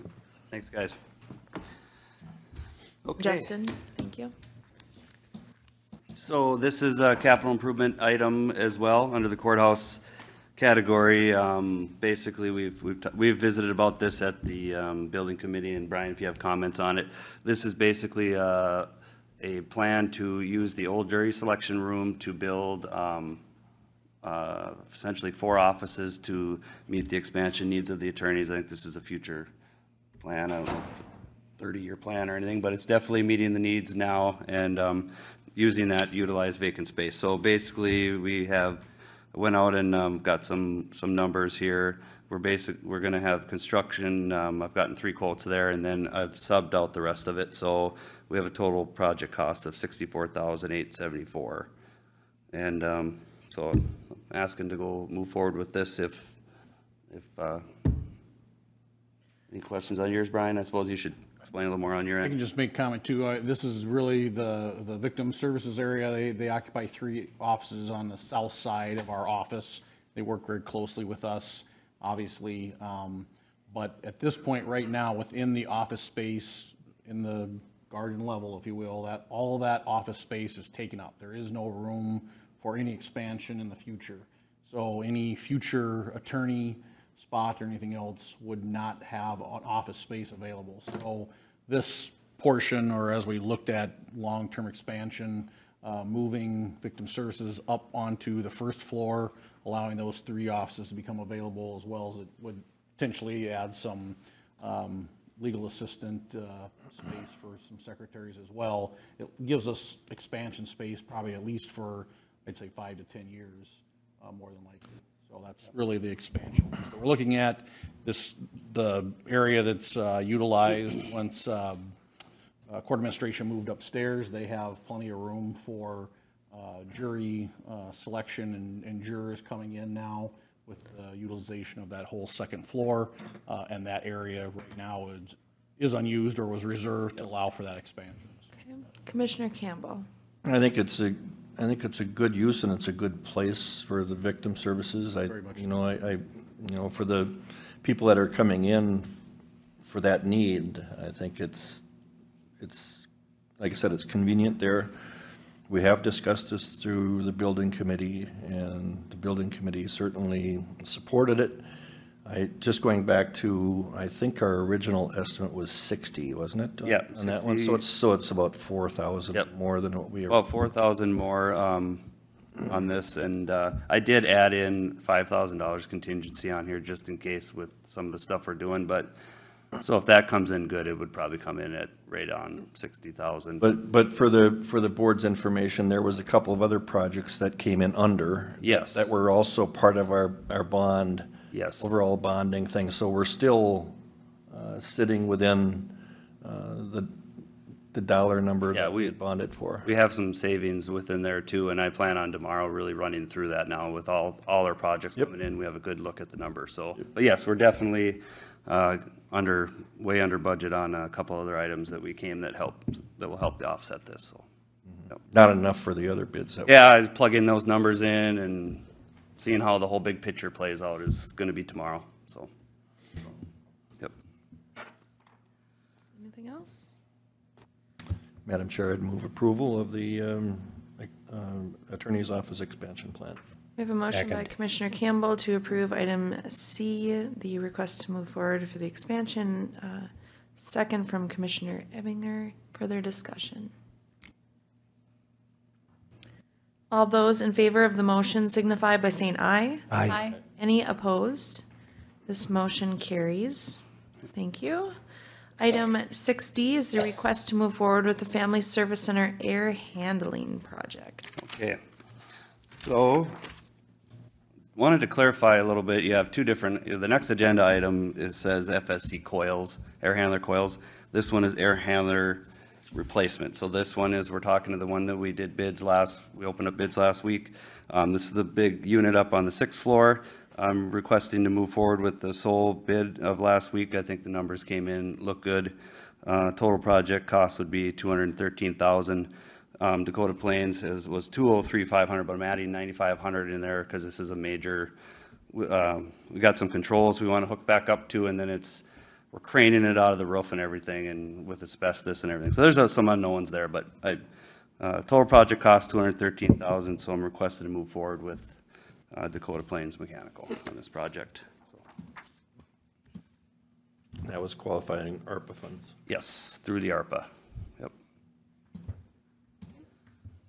Move for approval. Motion by Commissioner Ebinger to approve. Second. Second by Commissioner Gross. Any further discussion? All those in favor of the motion signify by saying aye. Aye. Opposed, same sign. This item does carry. Thank you. Yep.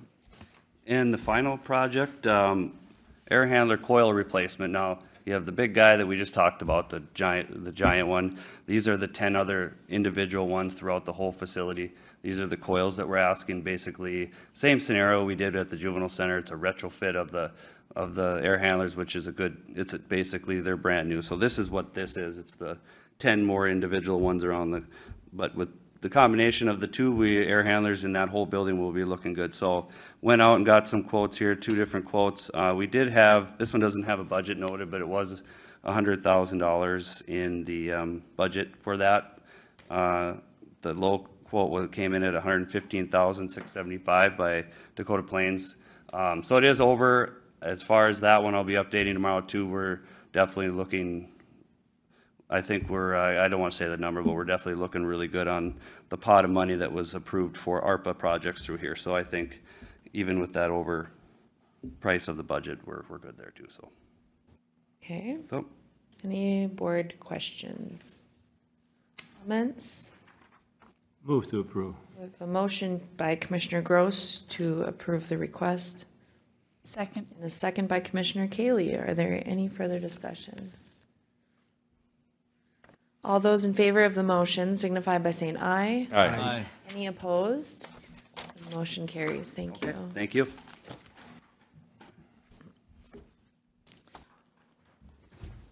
Item 7 this morning is a request for a temporary social worker position grid placement.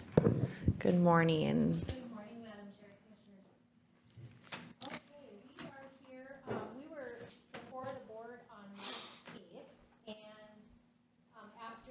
Say, Rhonda, can you turn your microphone on? Always forget that. There we go. All right, Jessica and I are here to discuss grid placement on a position that was approved before the board on March 8th. It was a position that went through the PIC committee as well as the ARPA committee. This was a position for 1 year, temporary position, half 50% funded under ARPA and the other 50% funded under earned revenue based on the activities we would assign to the caseload.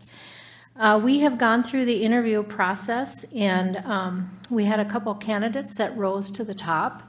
One candidate did ultimately decline our offer, but our second candidate, we have worked with her to kind of see what her level of placement on the grid would need to be. This is a candidate that worked for us for 10 years in the past. She left our agency in 2012, so she has been gone for 10 years, but she has remained in the community and has worked in the community. We think this position, if you remember it, 50% of the tasks would be our adult services intake, and the other 50% is doing what's called min-choices assessments. The life experience, the community experience, as well as the agency experience that she would bring to this position would definitely be an asset, and we really don't want to lose her as a candidate. And so we did go to the PIC committee and asked for approval to bring to the full board a step 4 placement for this candidate. She's still, even at step 4, going to be taking a fairly significant pay cut. However, Jessica has worked her magic and has talked about all the other benefits in working at the county and our pay grid, and we feel we would be able to get her acceptance at that step 4 if the board would approve.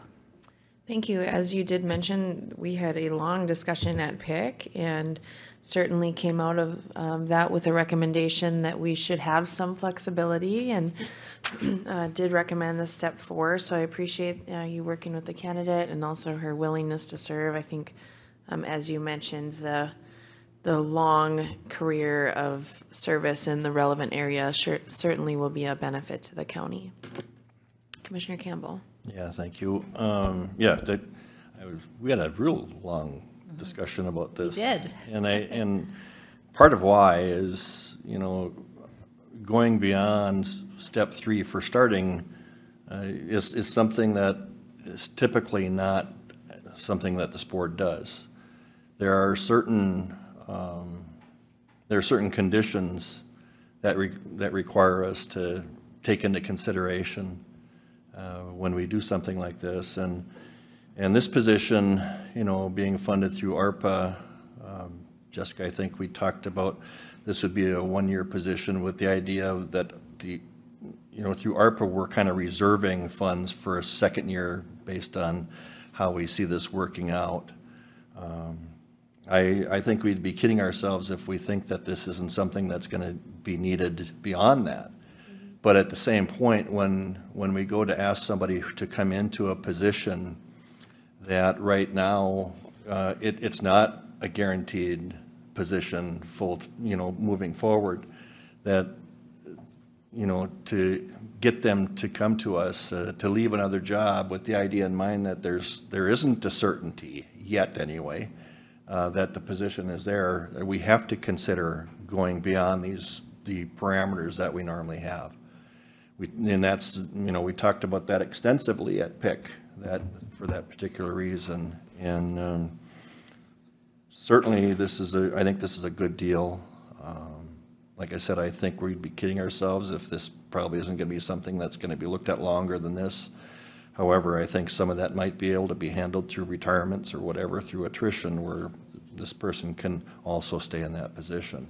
And I think right now, one of the 2 positions, there is some talk about retirement moving forward at some point in time, right? So, yeah, our other intake worker that is full-time intake, she's been with us, goodness, it's 28 years. So, but yeah, this is a position, unfortunately, when I went to the ARPA committee, I had looked at this as a step 1 position without giving due thought to the fact that it isn't a permanent, and that does impact the interest in the position. I thought that this would be a position that would have internal interest, and then we would be back hiring, at a step one. But because of the nature of the appointment, I think that made it less attractive to our internal folks and a concern about what might be there for the future. So, yeah. I'll go back. Madam Chair, like you mentioned, if the PIC committee did recommend approval of this, and if there's no other questions of the board, I'd move that we move forward with the offer of this position at grade 18, step 4. Second. We have a motion to approve the request by Commissioner Campbell, a second from Commissioner Kaylee. Any further discussion? All those in favor of the motion signify by saying aye. Aye. Opposed, same sign. The motion carries. Thank you. Thank you. Item number 8 this morning is our request to fill vacancy from our Deputy Recorder, Kim Savageau. Good morning. Thanks for your patience. I know we're late. Good morning. I'm here today to request permission to fill a vacancy in the Recorder's Office for a Deputy Recorder position. And this position is in my budget for 2022 and would have savings in my 2022 budget. Board discussion. Move for approval. Motion to approve the request from Commissioner Ebinger. Second. And a second from Commissioner Campbell. Any further discussion? All those in favor of the motion signify by saying aye. Aye. Opposed, same sign. Carries. Thanks, Kim. Thank you. Okay, our next item this morning is a public hearing. Petition for a text amendment to add intentional community to our development code from Interstate Engineering and the Spring Prairie Hutterian Brethren, our planning director, Matt Jacobson. Move to open. Motion to open the public hearing from Commissioner Campbell. Second. A second by Commissioner Kaylee. Any further discussion? All those in favor of the motion signify by saying aye. Aye. Aye. Opposed, same sign. We are in a public hearing. Good morning, Madam Chair, Commissioners. Let me just pull something up here quick. Get all my materials.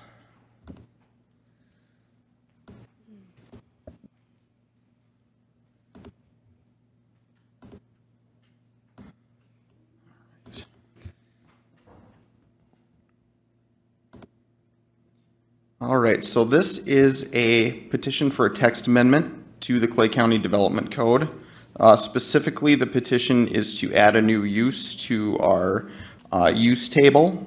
The use table is essentially a list of all of the permitted or not permitted uses in Clay County. It's not an all-inclusive list, so occasionally when new lists or when new uses come up, we have to go through this process.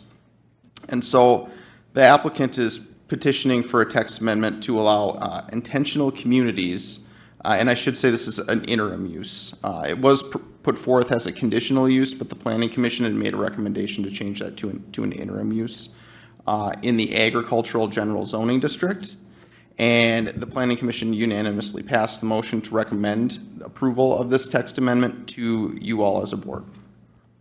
So just some background. This is from the applicant is the Spring Prairie Colony. They've been in Clay County for about 50 years, and they have grown to a population of about 294 residents as of our 2020 census estimates. So they're essentially would be considered, I would say, probably one of our larger small communities at this point in Clay County. And over time, they have transitioned primarily from an agricultural economy to an industrial economy, primarily precast concrete manufacturing being their leading industry out there. The colony has a school, dining facilities, church, dairy operation, electric machine shop, and then multiple multifamily dwelling units. And they are in a housing crunch right now. Right now, there's estimated 10 multifamily buildings on site. 2 of these were permitted. The number of units in these are not known at this time.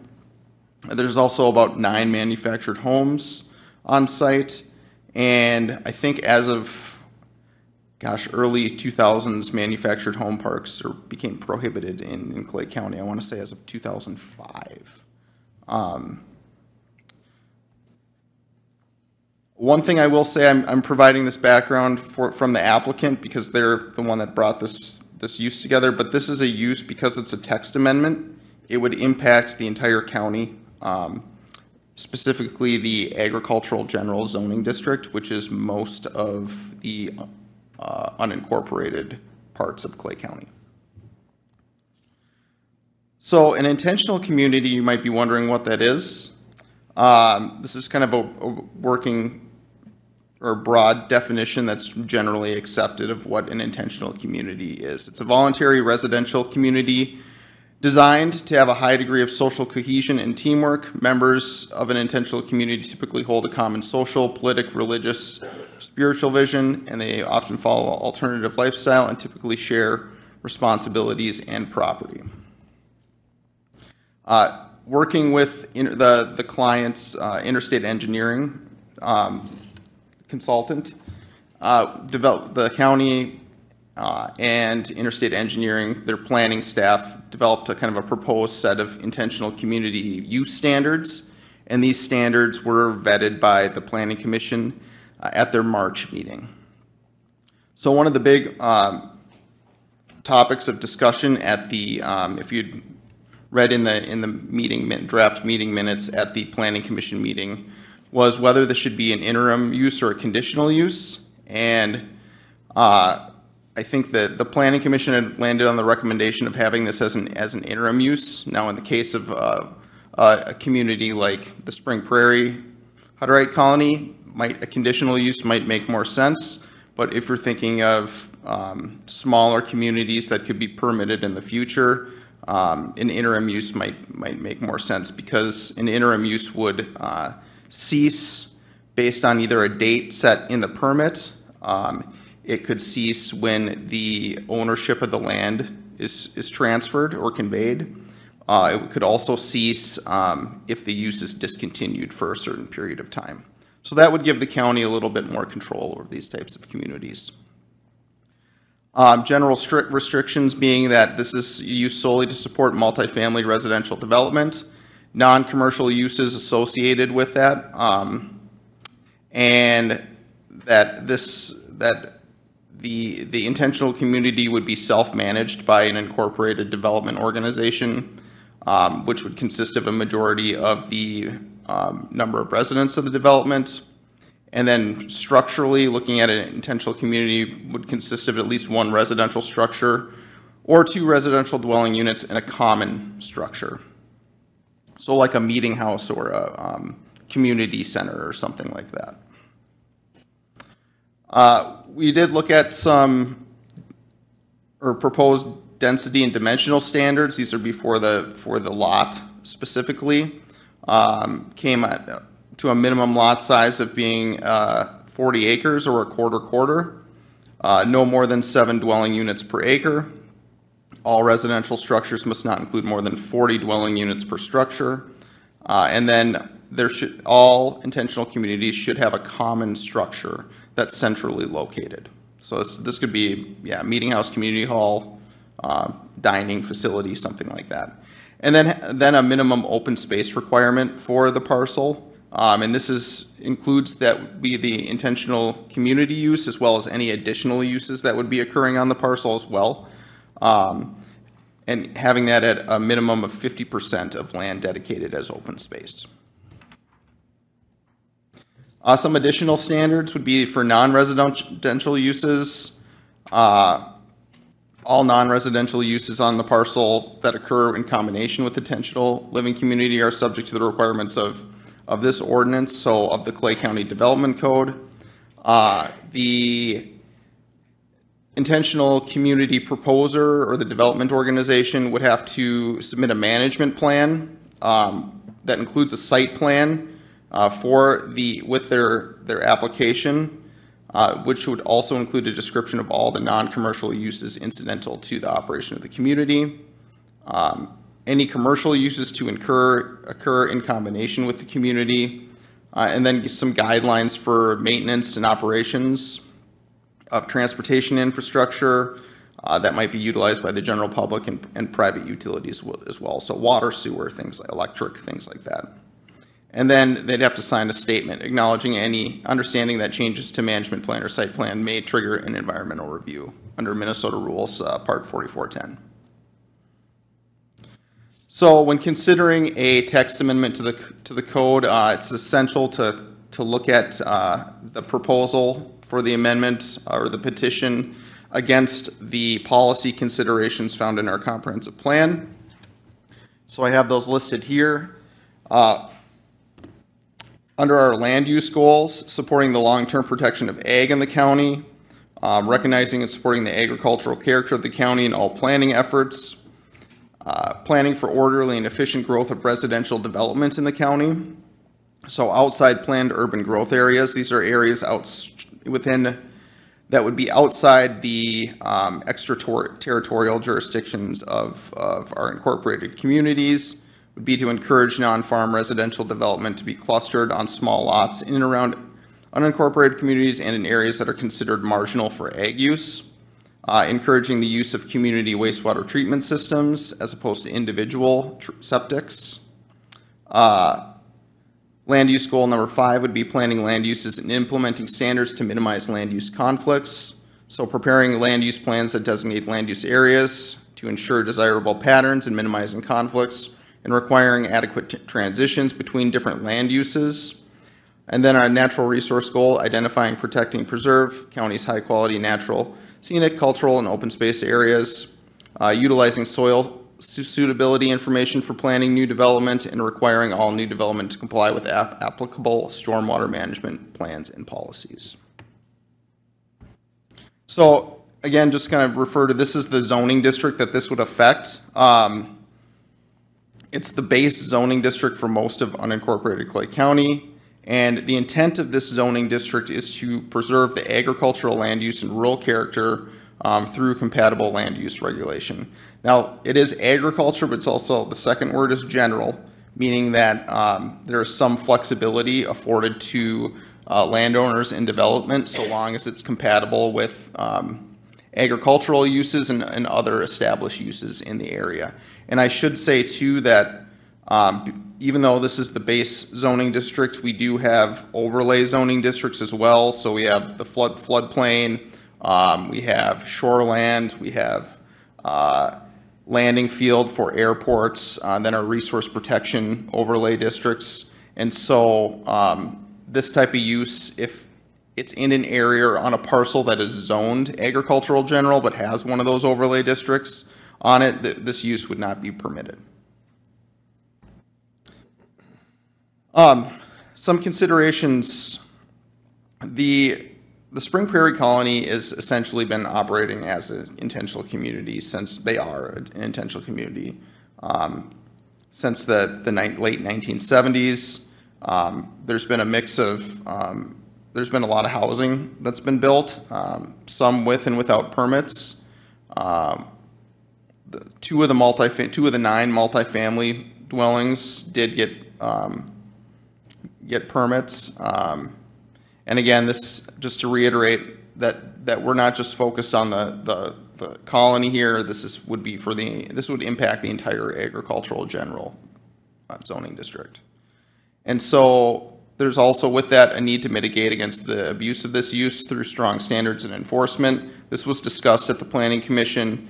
The standards that were drafted, I think, go a long way towards accomplishing this, and then also having this as an interim use permit as opposed to a conditional use permit is another tool that can be used to enforce this potential abuse of this use or misuse of this use. And so, and then just to explain a little bit more of the difference between a conditional use permit and an interim use permit, the biggest difference between the two is a conditional use permit is a land right. So it runs with the land. So someone could apply for a conditional use permit, establish a use, they could move on, they might go out of business, whatever the use is. That that conditional use does not expire. It stays attached to the land. So the next future landowners of a specific property with a conditional use could continue to operate that, so long as they meet the conditions of the original conditional use permit. And we did not receive any public comments for this. I think it's also important to note that in terms of protecting from the potential overuse of this, any application for other properties, we still have to go through a permitting process. There's still an opportunity for those applications to be vetted and have the county available to look at what those plans are. So there is, like you say, I think interim does make more sense. And I think the Hutterian colony was also in agreement with that option. Commissioner Campbell. So, yeah, so just to be clear, so when somebody applies to have permit issues as an intentional community, the only option then would be an interim? Is that what I'm hearing? Yes, that is correct. Okay. So, and I just want to, which I agree with that, but I just want to raise a question here. You know, and there's parts of western North Dakota where they've had issues with work camps, and some of them haven't worked out well, you know, and have caused some issues. So would they qualify under this? You know, that was the main concern with drafting or with proposing this text amendment. And I think that the key here would be that they would have to meet that definition, and they'd have to submit in their site plan, they would have to come from a development organization. So it would have to be the community would have to have a certain structure to it, where I don't know if a work camp would be able to meet that. They can't just go out there and... No, it can't just be random. Right, we didn't feel like, because that did come up, that concern came up, and with the piece being an intentional community, felt that excluded developments like you're talking about from just being able to set up shop. Steve? To Commissioner Campbell's question, would it stop them from building another apartment complex and house them in that? I mean, we have our work camp ideas of trailer, but would they be able to build a apartment complex and rent those out? Madam Chair and Mr. Larson, I think that would violate the terms of, or violate the standards of the interim use, because all of the residential units would have to be for that use. They couldn't just rent it out to members outside of the community. And you know, another way, if the board really wants to be explicit about mitigating against this, you could put a standard into the language of this use for a performance standard, saying, you know, that something about that work camps are prohibited, are not considered intentional communities. I don't think that that's necessary, but you absolutely could if you felt that was warranted.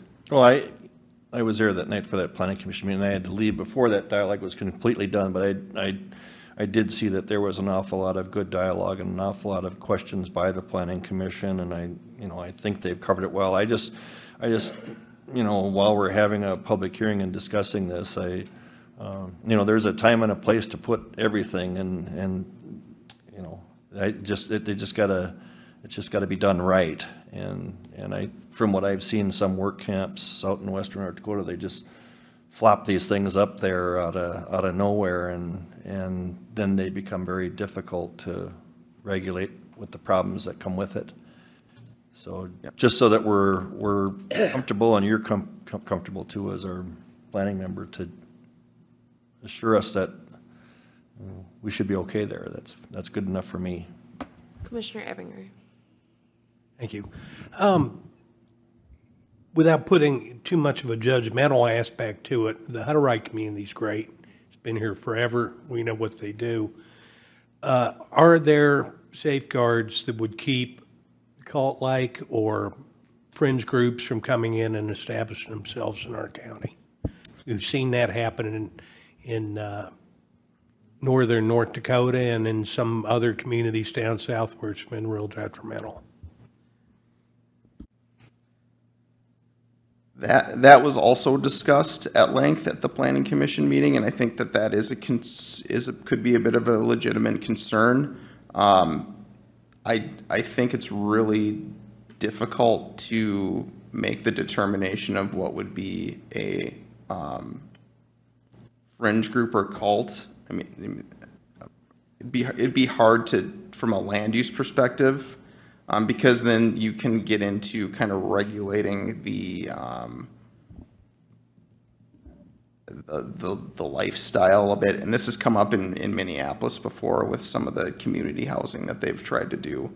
And it's just very difficult to, it gets to the point where you're regulating behaviors, and that is a risk with something like this. And I'll just, to be honest, I think mitigating against that is difficult. I will say that there are other counties in Minnesota that have intentional communities, and they don't have standards for intentional communities. They have more relaxed residential density standards, so the number of dwellings that you could have on a parcel, and they are typically permitted as a conditional use. So you kind of have these intentional communities pop up. There's not many, but there's a few, and they're able to exist because they can have more than one residence on a single parcel. And there's really no other standards for regulation in those counties. Matt, in terms of the question, I know we talked about the fringe cult-like radical groups that could come in. Are those groups more likely to just buy a large parcel of land and do as they wish, as opposed to going through the permitting process? I think maybe yes and no. I mean, there's an example like in North Dakota of a group trying to basically, take over an entire small town. There was an example in southern Minnesota of a group that had purchased an old church, and they were seeking a conditional use permit for a church. And I will say that we permit churches in Clay County, and that is another avenue for a potential fringe group to establish themselves as well. And we haven't had that issue yet, but that possibility kind of already exists with going through that route. And I know that's been an issue in other places too. And it appears to me that you can't throw the baby out with the bathwater. I mean, we've got to have, this is a good use, and this is probably a necessary thing. We have issues that some communities have had with undesirable groups moving in. That's something we'll just have to deal with. And Madam Chair, one thing I will say that when the Planning Commission is looking at approving a permit for a use like this, they still would have to look at this proposal against the comprehensive plan. And the comprehensive plan establishes that vision for the community. We have a vision statement in our comprehensive plan. We'll have one in our new plan. And if the Planning Commission feels that a proposal does not meet the values of the community, and that being Clay County, they can deny that interim use permit, because they can say, well, this is not like, say, a hate group, for example. Establishing a hate group in Clay County would not be consistent with our comprehensive plan. And they can use that as a basis for denial of a permit. Thank you. Commissioner Gross. Now, earlier in the report, you indicated that there was 8 of the multifamily dwellings that were not permitted, and some mobile homes that are in there that are not permitted. Are they all going to be permitted now, or what, do we just let that go, or that, is there anything that has to be? They would be subject to after the fact permitting, which would be our, essentially whatever the fee for the original permit would be multiplied by 3. So each of those would have to submit after the fact building permits if this was approved. Oh, and not only if this was adopted, but then if their interim use permit was approved, because they'll still have to go depending on if the board, if you decide to adopt this this use, they will still have to come back and go through the interim use process with the Planning Commission. As a member that serves on the Planning Commission, I think it's important for the people of the public that might be listening is that we can set long-range plans and thoughts and wishes for how we think growth in Clay County will happen or should happen. And sometimes things happen that we don't anticipate. For instance, a colony becoming an enormous commercial partner in terms of workforce and goods in Clay County. And I understand that we can't create text amendments based on what the application is, right? It's a broad statement text amendment. However, I think my comments were probably best reflected in the minutes. And there is and has become a housing crisis at the colony to the point where it's, I believe, a public health issue. And they are fantastic people. However, our regulations are creating a dangerous housing environment for those people. And I think the piece that I wanted to talk about is in the application where it talks about the health, safety, general welfare, morals of the citizens in the surrounding area. By not allowing something like this, we are preventing safety and health of people in that area. And really feel like this is an opportunity, like I said earlier, to be flexible, to have some say in what growth looks like going forward, but to also show our flexibility that maybe we didn't foresee a growth like this happening in Clay County, and it should be a text amendment to allow a future use of such. So I know we had a long discussion at the Planning Commission, but I support this because I think it does show flexibility while also taking the public safety into account. Questions from anyone else? And Madam Chair, I will note that the applicant is present as well if you have any questions. Any other questions for Matt on this piece? Would the applicant like to say anything?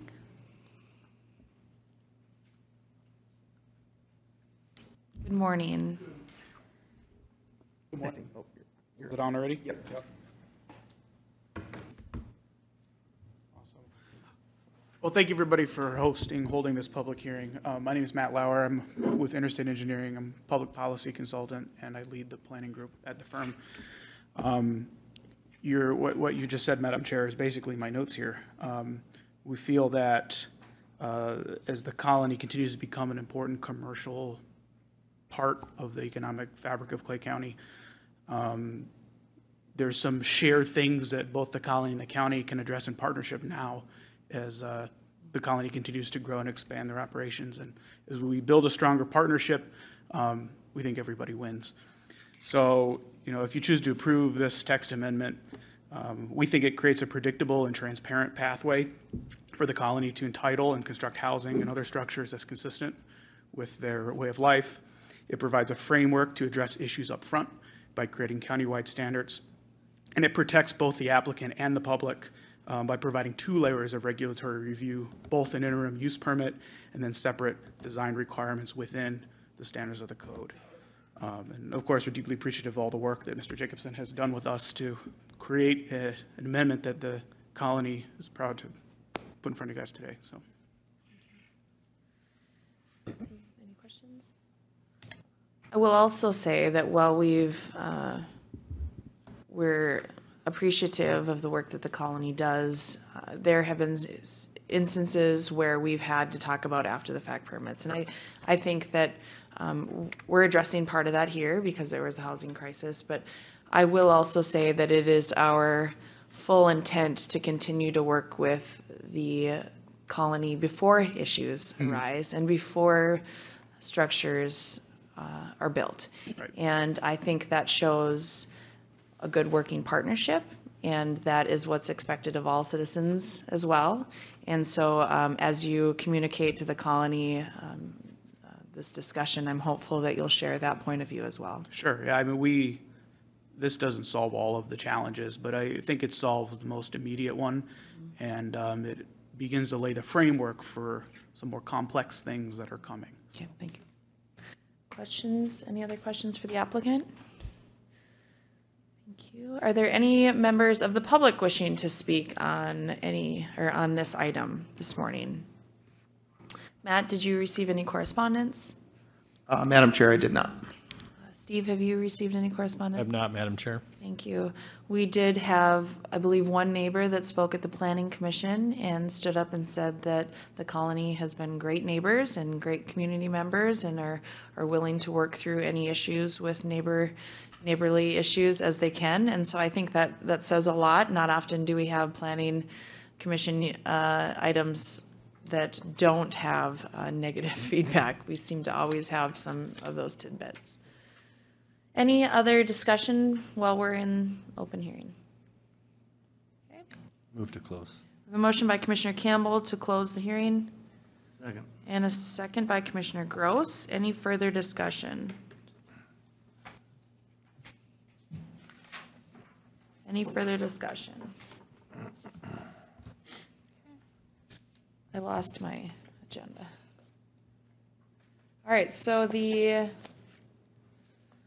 item is to approve the text amendment. I'm sorry, you didn't vote? Okay, sorry. So we need to vote to close. All those in favor of closing the public hearing signify by saying aye. Aye. Opposed, same sign. Carries, we're closed. All right, so then the next piece is any further comments, or there is a recommendation.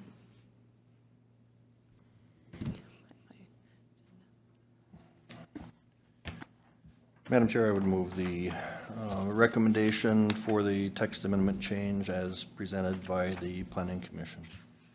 Second. Thank you, Commissioner Campbell. We have a motion to approve the petition for the text amendment to add intentional community to the development code, a second by Commissioner Cayley. Any further discussion? All those in favor of the motion signify by saying aye. Aye. Opposed, same sign. The request carries. Thank you very much. Thank you.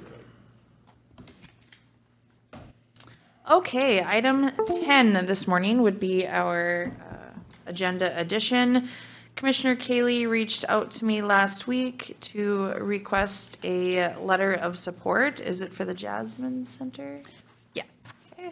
And I did ask, I know that the city of Moorhead has signed on to a letter of support, but I did ask Commissioner Cayley if she could have a brief presentation and explanation for what is being asked to support. Commissioner Cayley. Yes, thank you so much. West Central Initiative reached out to me with this project because they know I am very vocal about our need for increased childcare capacity in our county. Also, Jasmine Childcare has been attending our early childhood initiative meetings for some time, and I've heard about this proposed project for a while. The idea is Jasmine Childcare is a BIPOC-owned 501c3 nonprofit childcare.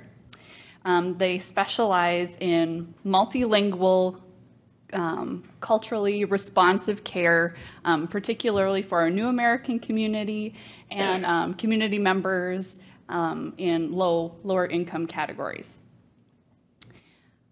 They are currently in Fargo, and they would like to expand into Clay County, but are running into a lot of roadblocks to get a center up and started. So they have a location identified. It will be the Presbyterian Church in South Moorhead.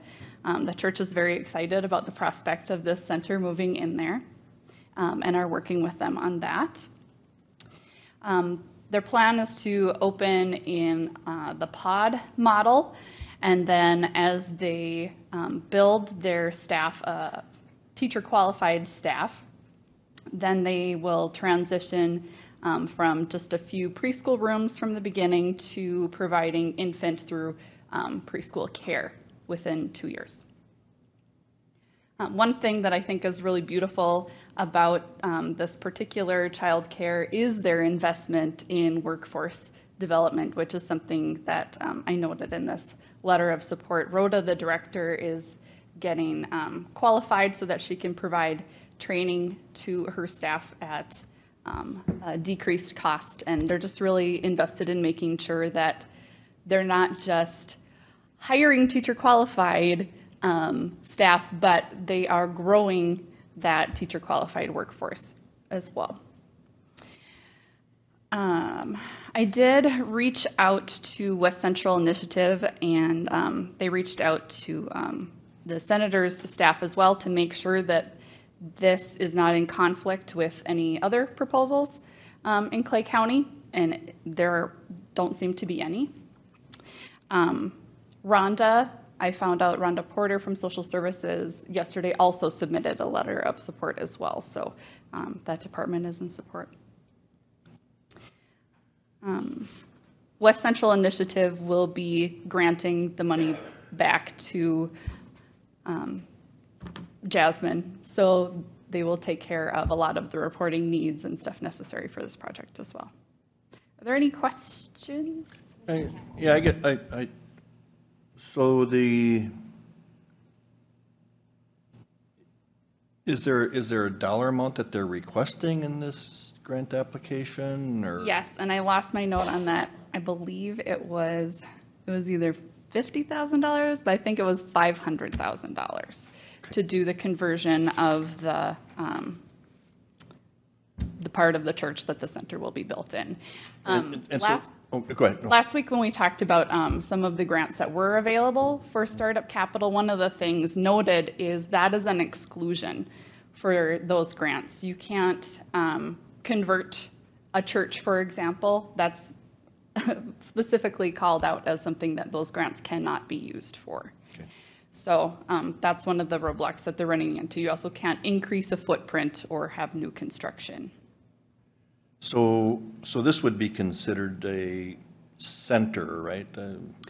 Under the state definition? Yes. Okay, so they would have to meet with the state licensing requirements? Yes. And they're also working with Child Care Aware very closely on this process as well. So Sadio is one of the staff members at Child Care Aware, and she is working with them through this process and also on their recruitment strategy, because we've heard that that is a big concern, is finding the staff. I mean, our current centers are struggling with that as well, but. I guess I got one more question. When you say support, are you saying, yeah, you think it's a good idea, whatever? Are you saying, have you got $500,000? Are you asking for money, or are you asking for support, or both? So we were asked to write a letter just to say, yes, we see the need. This is in direct response to the needs that we are hearing from our community. There is no financial obligation for our county whatsoever. This would just be an appropriation of federal funds for this project. And so, Commissioner Cayley, typically in federal funds in a situation like this, they pass down to the state and then state to local. Is this a direct request to this entity, or? Yes. So my understanding is this is going to go to the Committee on Appropriations, and then these are the little pieces that get tossed into bills as a bargaining chip to get senators or representatives to sign on to a bill federally. So we're hopeful that our local senators and representatives, as they're looking at some federal bills that are going through, this would be a piece that they could use. Mm-hmm. Okay. One of my questions last week when this was presented is I wanted it to be clear that we weren't endorsing one project over another Clay County project as well. I know this is not a we don't often receive letter of supports for issues like this. We typically have them for transportation planning projects. I feel like this is not an endorsement of one business in Clay County over another. Certainly if other entities are able to seek potential funding, and it was because there was a need in our county, we would certainly support that. So felt that did make sense. I do notice in this that Jasmine is spelled wrong at the end, wanting to make sure that we address that piece. But other than that, certainly these are needs that we're hearing about. But I also wanted Commissioner Kaylee to clarify, because if you do Google the center, it does show a North Dakota presence. So the understanding is that this is to endorse a new presence in Clay County. Yes.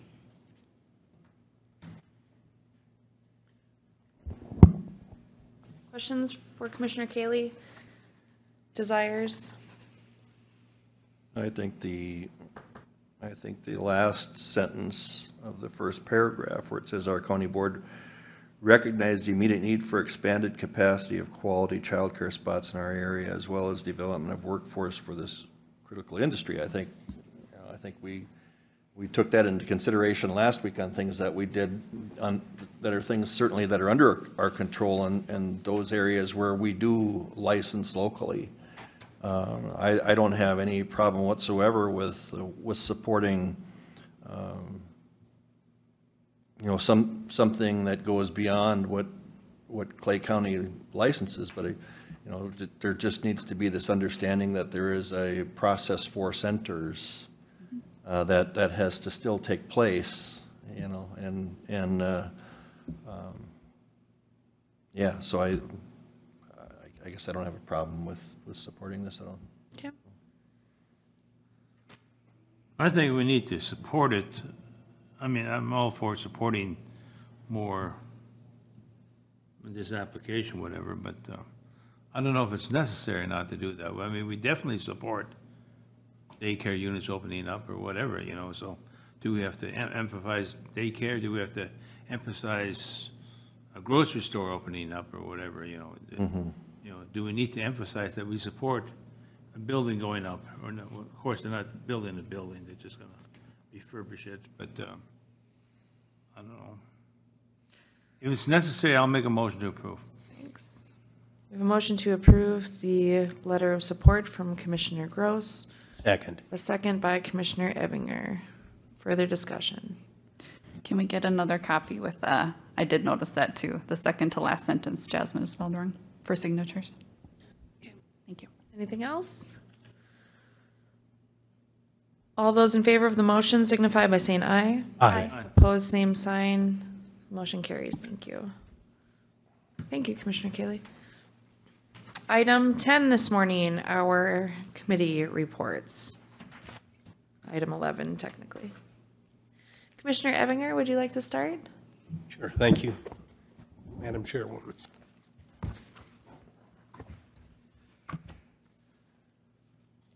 All right, on Wednesday, the 5th, Commissioner Campbell, County Administrator Larson, myself attended a meeting of the Minnesota Diversion Partners, reference the Minnesota Sheriff funding the project. Had a good presentation from Dr. Zimmerman, the Moorhead City engineer, Dan Molly, John Shockley, the attorney for the Diversion Authority, were also present, along with the mayor. And Mr. Paulson, the executive director of the diversion. There was a discussion of the history of the funding proposal. Morehead City projects were described by Dr. Zimmerman, and prices, the costs of those were identified. And we talked about current and future legislative asks for funding the diversion authority. And that will be an ongoing discussion. Later that day, I also attended the Board of Commissioners work group where we discussed redistricting with County Auditor Johnson and Mark Sloan with GIS. That information was brought forward to today's meeting. Thursday, I attended a WebEx meeting of the Northwest Emergency Communication Board's Legislative Committee. We looked at some of the legislation that is moving forward and some that isn't in the current legislative session.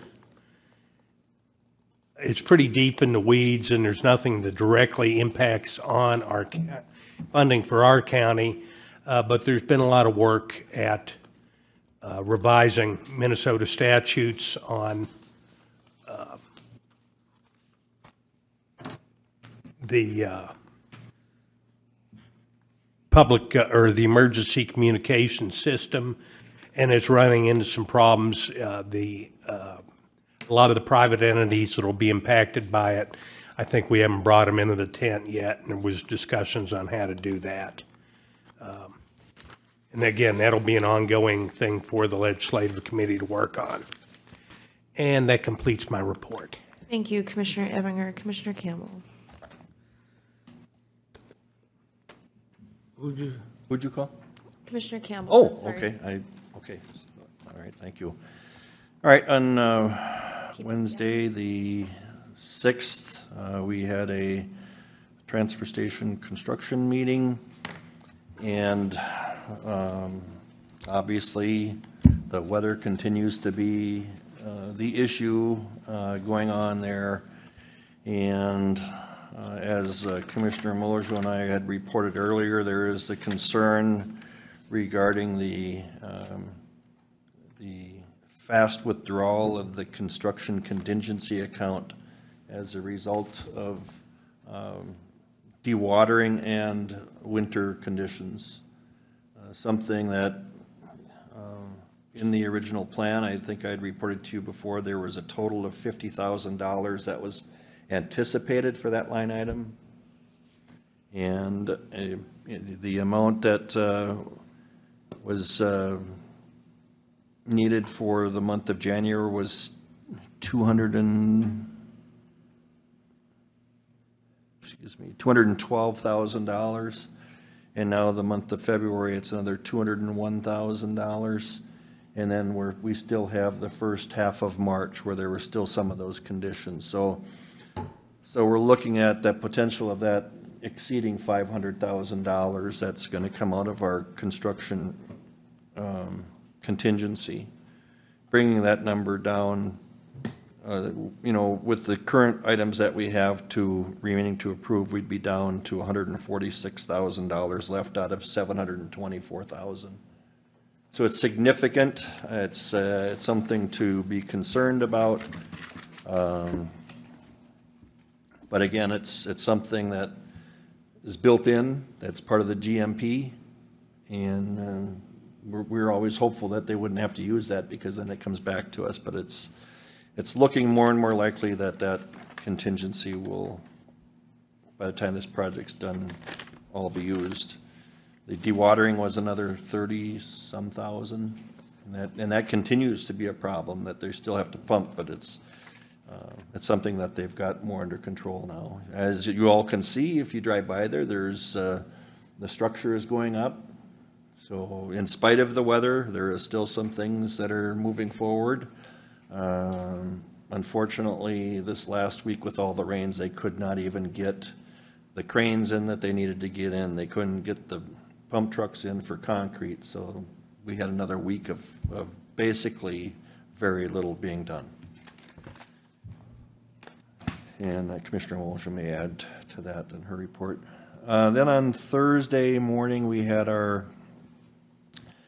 Clay County Joint Powers Board meeting, and we had some discussion about that, and we talked about just the committee as a whole, and I think the recommendation is going to be moving forward that we're going to be eliminating the title Clay County Joint Powers Committee and just referring it to as the Clay County Joint Committee. Intergovernmental Committee, yeah, and I think part of the reason there is because we technically don't have any powers that a joint powers has. So from that standpoint. And then we, yes, yep. Have you talked about the makeup of that intergovernmental committee?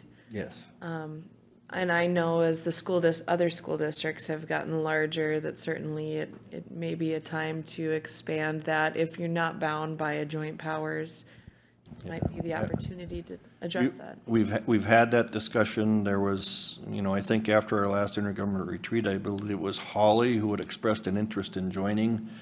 So we've had that discussion, and we had a fairly good discussion about that yesterday. And in terms of the other cities, I think what we asked Steve to do is when we have our small cities meeting coming up, that we talk to them there and get some feedback from them as to if they would like to be part of that group or not. From a historical perspective, what this group was really meant to be was for Moorhead Township, Oakport Township, the city of Moorhead, Clay County, and the Moorhead School District. That was the original thing, was to a place where we'd gather, just where we could do some collaborating things from a close by group of entities. So that was the original, why it was created. Certainly to collaborate with more can be better. The one thing that we need to be careful of is do you get so watered down on some areas? I think it's something that we have to talk about. But yes, that was the other thing that we talked about. And we also had a discussion about the EMT fire declaration, and that is Fire and EMT press conference is going to be held on May 18th at 1 p.m. And that's going to be at the Dilworth Fire Hall. And there's an agenda that's going out there that everybody can have. And then we also talked about, and we're probably going to not be meeting on a monthly basis. I think it's going to be every other month that we're going to be doing this meeting. And then we did have some discussion about the facilities portion of that, which I think we still intend to have 2 meetings a year. That would also include our discussions about facilities. Can I just pop in like 2 more comments, and then we won't have to get to my report? We did add DGF schools to that rotation of hosts, and part of the discussion on expanding the group as well also included, we have been sharing hosting duties for that intergovernmental retreat. And so while we definitely wanted to open up that meeting so that all the small cities could attend, other districts could attend if they were interested, we didn't want to place the burden of hosting that intergovernmental retreat on them necessarily. So that's why Steve will be talking to them about that. Thanks. Yeah, and I think the discussion was that not always will there be agenda items that are really of interest to some entities, but I think the idea would be that they're certainly always invited to come in there to listen in, and if they have questions or want to partake, or if they want to hear a speaker that we might have, they're more than welcome to do that. But nothing's finals come to that. I think ultimately, I think that board itself has the authority to make those changes according to the bylaws that they have. So, but before that's done, we can report back. So that, in that same day, we did have a PIC meeting on the 7th as well, and that was to discuss the position that we approved today that Rhonda and Jessica brought forward.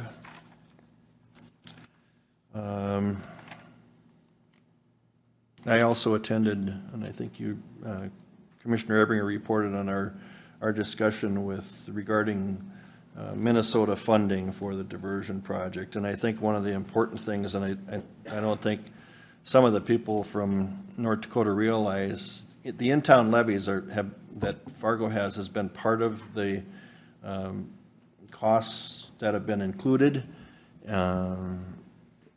And on the Minnesota side, because the funding mechanism works differently, where the dollars don't pass through the diversion authority, the dollars that have been spent on the Moorhead in-town levies have not been considered as being funded by the state.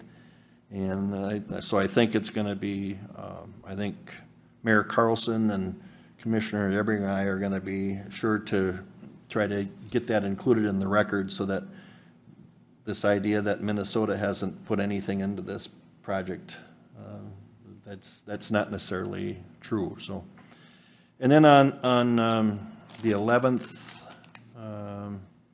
yesterday we had a meeting regarding solid waste, and a meeting regarding the projects going on at the landfill, and there continues to be some issues from our original project. One being the boiler issue that's in the building still is not working.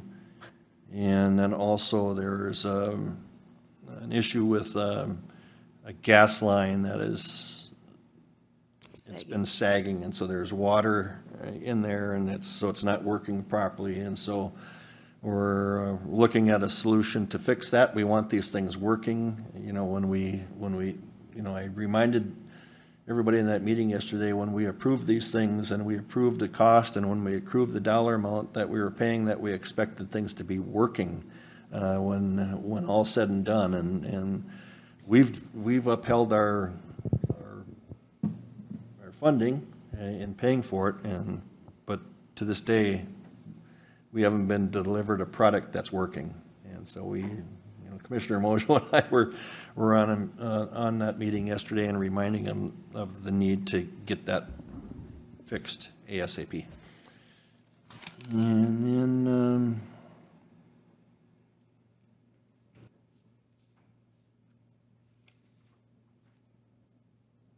excuse me, that was yesterday. And then I guess that concludes my report. I'm sorry. Thank you, Commissioner Campbell. Commissioner Gross. I guess last Tuesday, attended the work group, which everybody was here, so there's no use to. Hope everybody took their own notes there. Before that, I went to the criminal justice meeting, and there they talked about a pre-trial report that they're trying to get settled on how to get that report done, that everybody gets notified of what to do. The work release, they said it's going to start around May 1st. So that'll help us doing some of the projects around the county. At the Juvenile Center, now reported on mental health issues that are coming up, and they can't find the men that we have a contract with. They're not finding enough staffing to fulfill their contract, and they're having problems with that. They're trying to renegotiate that. They're trying to find a company to take over that contract. The juvenile restraint in the courtroom was discussed quite a bit on how to restrain juveniles, because I guess in some situations you can't,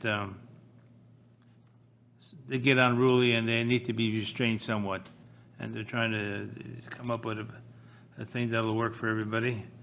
June 6th is supposed to be the official start date for using the 6th courtroom up here. I think that's supposed to be all done, ready to go. I think they said June 6th would be the starting date for that.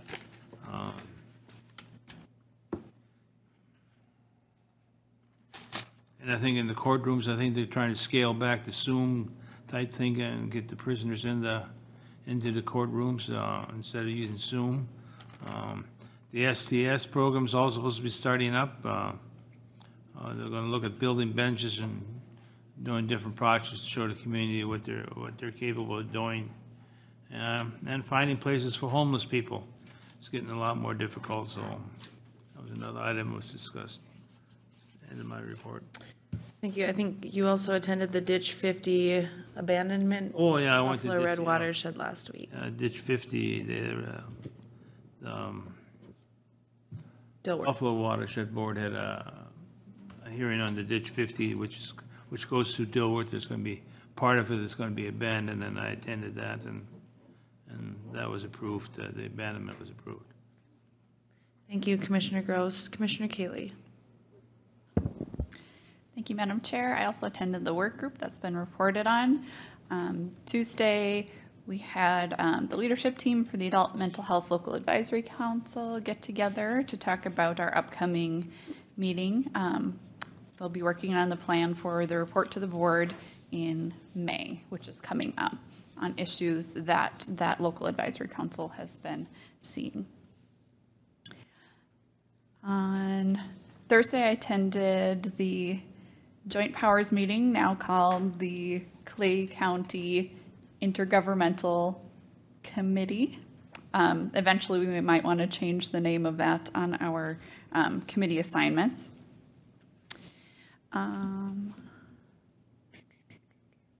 Monday, I had a conversation attended by Steve and Commissioner Mojo, as well as some county staff regarding mobile mental health response in our county. Discussions on that are ongoing to see how we can provide the best services to our citizens. And yeah, that concludes my reports. Thank you. Thank you, Commissioner Kaylee. Last week, I also attended the work group where we discussed the final option for the discussion that we had earlier. I attended the transfer station construction meeting as Commissioner Campbell talked about, reported on. Unfortunately, there have been severe overruns because of the weather, and unfortunately, those overruns were before the rain that we've been having since that meeting concluded. So hopeful that we'll be able to pull that one through to completion. I also attended the PIC committee meeting last week. Thank you to Rhonda and Jessica for their work on that. I think there is a broader discussion in terms of how we recruit and retain during workforce shortages and challenges, and what is the identity of the candidates that we're able to, not identity, but I mean, how does that look? What does the total package look like? Is there discussion to incentivize, or as our highway engineer talked about, pay for CDL trainings or half of that? I think there is a broader discussion that we really need to have, and hopeful that we'll continue to weigh the pros and cons of anything that comes forward. I attended the mobile mental health committee meeting, not committee, but discussion with Rhonda Porter and staff and Commissioner Kaylee and Steve yesterday in regards to that program that remains a vibrant program in Clay County. And certainly there are some challenges there, but if offering that program continuing or in Clay County saves one life, I think that the challenges that we're hopeful to work through are certainly worthwhile. Yesterday, I also attended the Clay County landfill discussion, and I'm really concerned with some gaps in the construction timeline in terms of not having a workable building and blaming certain people for not doing it or companies that didn't do it. The reality is this was supposed to be finished. It's not. We need to upgrade or update our contract. We need to bring our attorney into that to discuss that. It is not our fault that the materials were ordered incorrectly or put on a high shelf and forgot about it, or lines are sagging, it is not our fault. This board has not approved change orders. It has not approved continuation on that schedule, and I think we need to send a message about that. I think that between Commissioner Campbell and I yesterday, we were able to bring our administrator into the fold on that, and I think that we have a plan going forward for that, but we need to finish this. We're done. It needs to be finished. If I can add to Commissioner. A similar thing happened on a project on the landfill several years ago, and it became the same thing where we had sagging lines, and what I am certainly getting tired of is the county, you put something up for bid and you go through this and you expect the project to be delivered in a working order, and you shouldn't then. We as a county shouldn't then have other people pointing fingers as to why it isn't right, and then expect the county to come up with the fix money-wise. It's a real concern that I have, and I think we need to hold our ground, and we need to have these talks with Brian that these projects were bid with a time frame in mind and a dollar amount in mind, and certainly to be working according to what we wanted. And I don't want any more finger pointing. They need to figure it out and get it fixed. I'm sorry. Thank you. And then yesterday I attended the Buffalo Red River Watershed District, the Ditch 13 hearing that was before their general board meeting, a good hearing on that. Citizens were present to hear that. And then the board meeting that followed, I attended, there were citizens to be heard. The Wilkin SWCD presented on a cover crop incentive program and SWCD technical assistance and marketing request. They did talk about the ditch hearing that Commissioner Gross attended, and ditch 41 was awarded a contract to address slope repair. They talked about project 46, which is the Turtle Lake outlet modification. We've talked about the Legislative and Citizen Commission on the Minnesota Resources Grant application. That was a DNR stop request that they had gotten last month, so they are working through that. And then they did talk about the Citizen Advisory Committee. There was a Wilkin SWCD opening that they did appoint Cam Melton to serve on that. Not your Cam. And I think that concludes my reports. Madam Chair, I forgot one. Can I add one? Yes. Thursday, I also attended the Children's Mental Health Local Advisory Council meeting, and we had a long discussion about how local advisory councils are described in state statute, and are we doing what we are intended to be doing with that group right now, and how we could make some modifications to make sure it's being used for its highest and best purposes. So then following the mobile mental health discussion that Jenny, I, and Steve attended on Monday, we also had another follow-up discussion with Rhonda on that Children's Mental Health Local Advisory Council and how best to use that going forward. Thank you. Thank you. Steve. Thank you, Madam Chair. Last Tuesday, I attended both the work group and Minnesota Diversion Partners meeting that's been described. Also on the 6th, I participated in the resource recovery that's been addressed.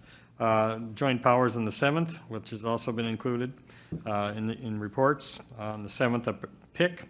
That afternoon, I met with Mason Rademacher from the Chamber, received some updates on some of the work that they're doing and the collaboration that they're working with in the greater Fargo-Moorhead. And I again extended the invitation anytime he and Shannon wanted to come at a time where they just wanted to talk about the things they're doing, and doesn't necessarily have to be at a time of an ask, that they're certainly invited. So I think they'll probably take us up on that. On the 7th, I also met with Sheriff Empty on a series of issues at the Sheriff's Department. On the 8th, participated in the Red River Regional Dispatch pre-design meetings, again, with other government agencies. Mary Philippi from the Red River Regional Dispatch. I think they're starting to narrow down some I guess, building design and potential locations where I think that in the near future they'll be bringing back our elected group, which is comprised here from our perspective of Commissioner Campbell, Commissioner Ebinger, and so we should be hearing something soon on that. And then again, just a kind of reminder for the board right now, they're kind of working on that, both that pre-design and also that operations agreement on what that would potentially look like in moving forward. On the 10th, participated in the mobile mental health unit discussion that's been addressed. Also met with Joe Olson in regards to the upcoming building committee meeting this week, and also the landfill project review that's been addressed by Commissioner Mojo and Commissioner Campbell. I intend to reach out to both of Joe and Matt just to find some additional information out. Just of note, I did put 2 pieces of paper in your files today. Governor Walz is in town right now as we speak. Unfortunately, we did not get that invitation until, well, we didn't get an invitation. We didn't receive any notification. I did reach out to his press secretary this morning. She did respond that today's event was for more primarily focused on city officials in regards to the public safety plan within the governor's budget. But would have an impact, potential impact, financial impact for Clay County. And so I just asked that in future visits to Moorhead that we would receive as much of a notification as possible. Steve, if I might. Thank you. This morning you did hand out that press release that you received this morning, which unfortunately, because we had this, none of us were able to make it. And appreciate the fact that the governor's office reached out to you and let you know that it was mainly focused on the cities. However, in their press release, it talks about Clay County receiving nearly $179,000 per year with this proposed plan. And there's a roundtable discussion that follows. And I think that it's important that, one, we're appreciative of that, and certainly don't want our absence at that meeting, because we are listed in that, to send a message to the governor that we don't care about a proposed plan. And so I think that it might be appropriate if this board approves you sending correspondence that we support this proposal and certainly appreciate including Clay County in a funding mechanism. I would make that motion if that's approved, but I think that certainly a message from the whole board is appropriate. Commissioner Ebinger. I just think it's important that we be included. We've had issues that involved issues that are thankfully and through no assistance other than the courts, but they've involved our joint powers with law enforcement across the river. It seriously impacted our ability to respond. We've had a number of issues where we've had to try and head off bad legislation, West Central Juvenile Center. You know, we are part of that dialogue. And again, I certainly appreciate that there's funding coming towards law enforcement. It's necessary and it's important, but also the dialogue of elected officials who are put in place to oversee the needs of our community, public safety being one of the primary ones. I think we need to be part of that conversation. And I hope we can express it in a respectful way, but in a way that helps us avoid some of the issues that have come up just in the year I've been on this commission. Commissioner Campbell? Yeah, I just, you know, obviously it's, just seeing this morning, it's very interesting to see about the potential revenues that would come in for the city of Moorhead and for Clay County, and there are no numbers to I mean, they're significant dollar numbers, especially if they're on an annual basis. I guess I just like to get the full picture of where is that money coming from and how all of that is happening before I just want to jump up and down and say, well, thanks for the money. You know, I mean, that's one thing, but it sounds like something that it would have been nice to be able to hear more about. And I think that was the intent of what this was. And so hopefully we'll have an opportunity to learn more about his proposal. And that's fair. I think that you're right. We shouldn't support something if we don't know how it should be earmarked or the strings that are attached to that. But I think that we should, as a full board, send some sort of correspondence that we appreciate him coming to Clay County and would like the opportunity to take part in discussion. I'm sure there'll be more stuff coming out on the thing, but when it says yearly, I mean, what does that mean? 5 years, 10 years, 1 year? Well, when we're not there to hear it, Yeah. we don't know. I guess I'd like to see some more in public safety. I mean, what can it be used for public safety? I mean, we were discussing at the Hutterian colony, they need to build more because it's unsafe or whatever, so can it be used for that or whatever? What can we use it for? Public safety can cross a lot, I mean, transportation is a huge public safety issue, so where is this, so what are all these things it's going for? And I'm sure it's just starting. I mean, it's Yeah. just an indication, but we'll get more, but it doesn't tell us much yet. Other than I'm glad to receive it. All right, and so I will continue to work with their press secretary, and as we get more information, I can bring that for So did we have a consensus that we at Yeah. least want to send some sort of correspondence of thank you, but we'll continue discussions? We'd like to be included in discussion. Yes, I can. Thank You you. need a second to that motion. I don't think it needs to be a motion, maybe. I think No, it I just, think the consensus, I think the idea that we're glad that he was in Moorhead to talk about proposals that could benefit more than Clay County, but we look forward to hearing more information on what his proposals are. Thank you. I think that might be the best way to do it. And then just the last thing, on Friday, we'll be celebrating Herb Nelson. After 50 years of working in Clay County and within the sheriff's department, he's finally going to retire. Again? The second time, yeah. And so there'll be an open house here and at the courthouse in the boardroom from 2 to 4 on Friday. That concludes my report. thank you. Brian, do you have anything? Can Colleen? you send something out on that? Yes. Okay. Oh, it's in Put a mail. flyer, yeah. All right, we are adjourned.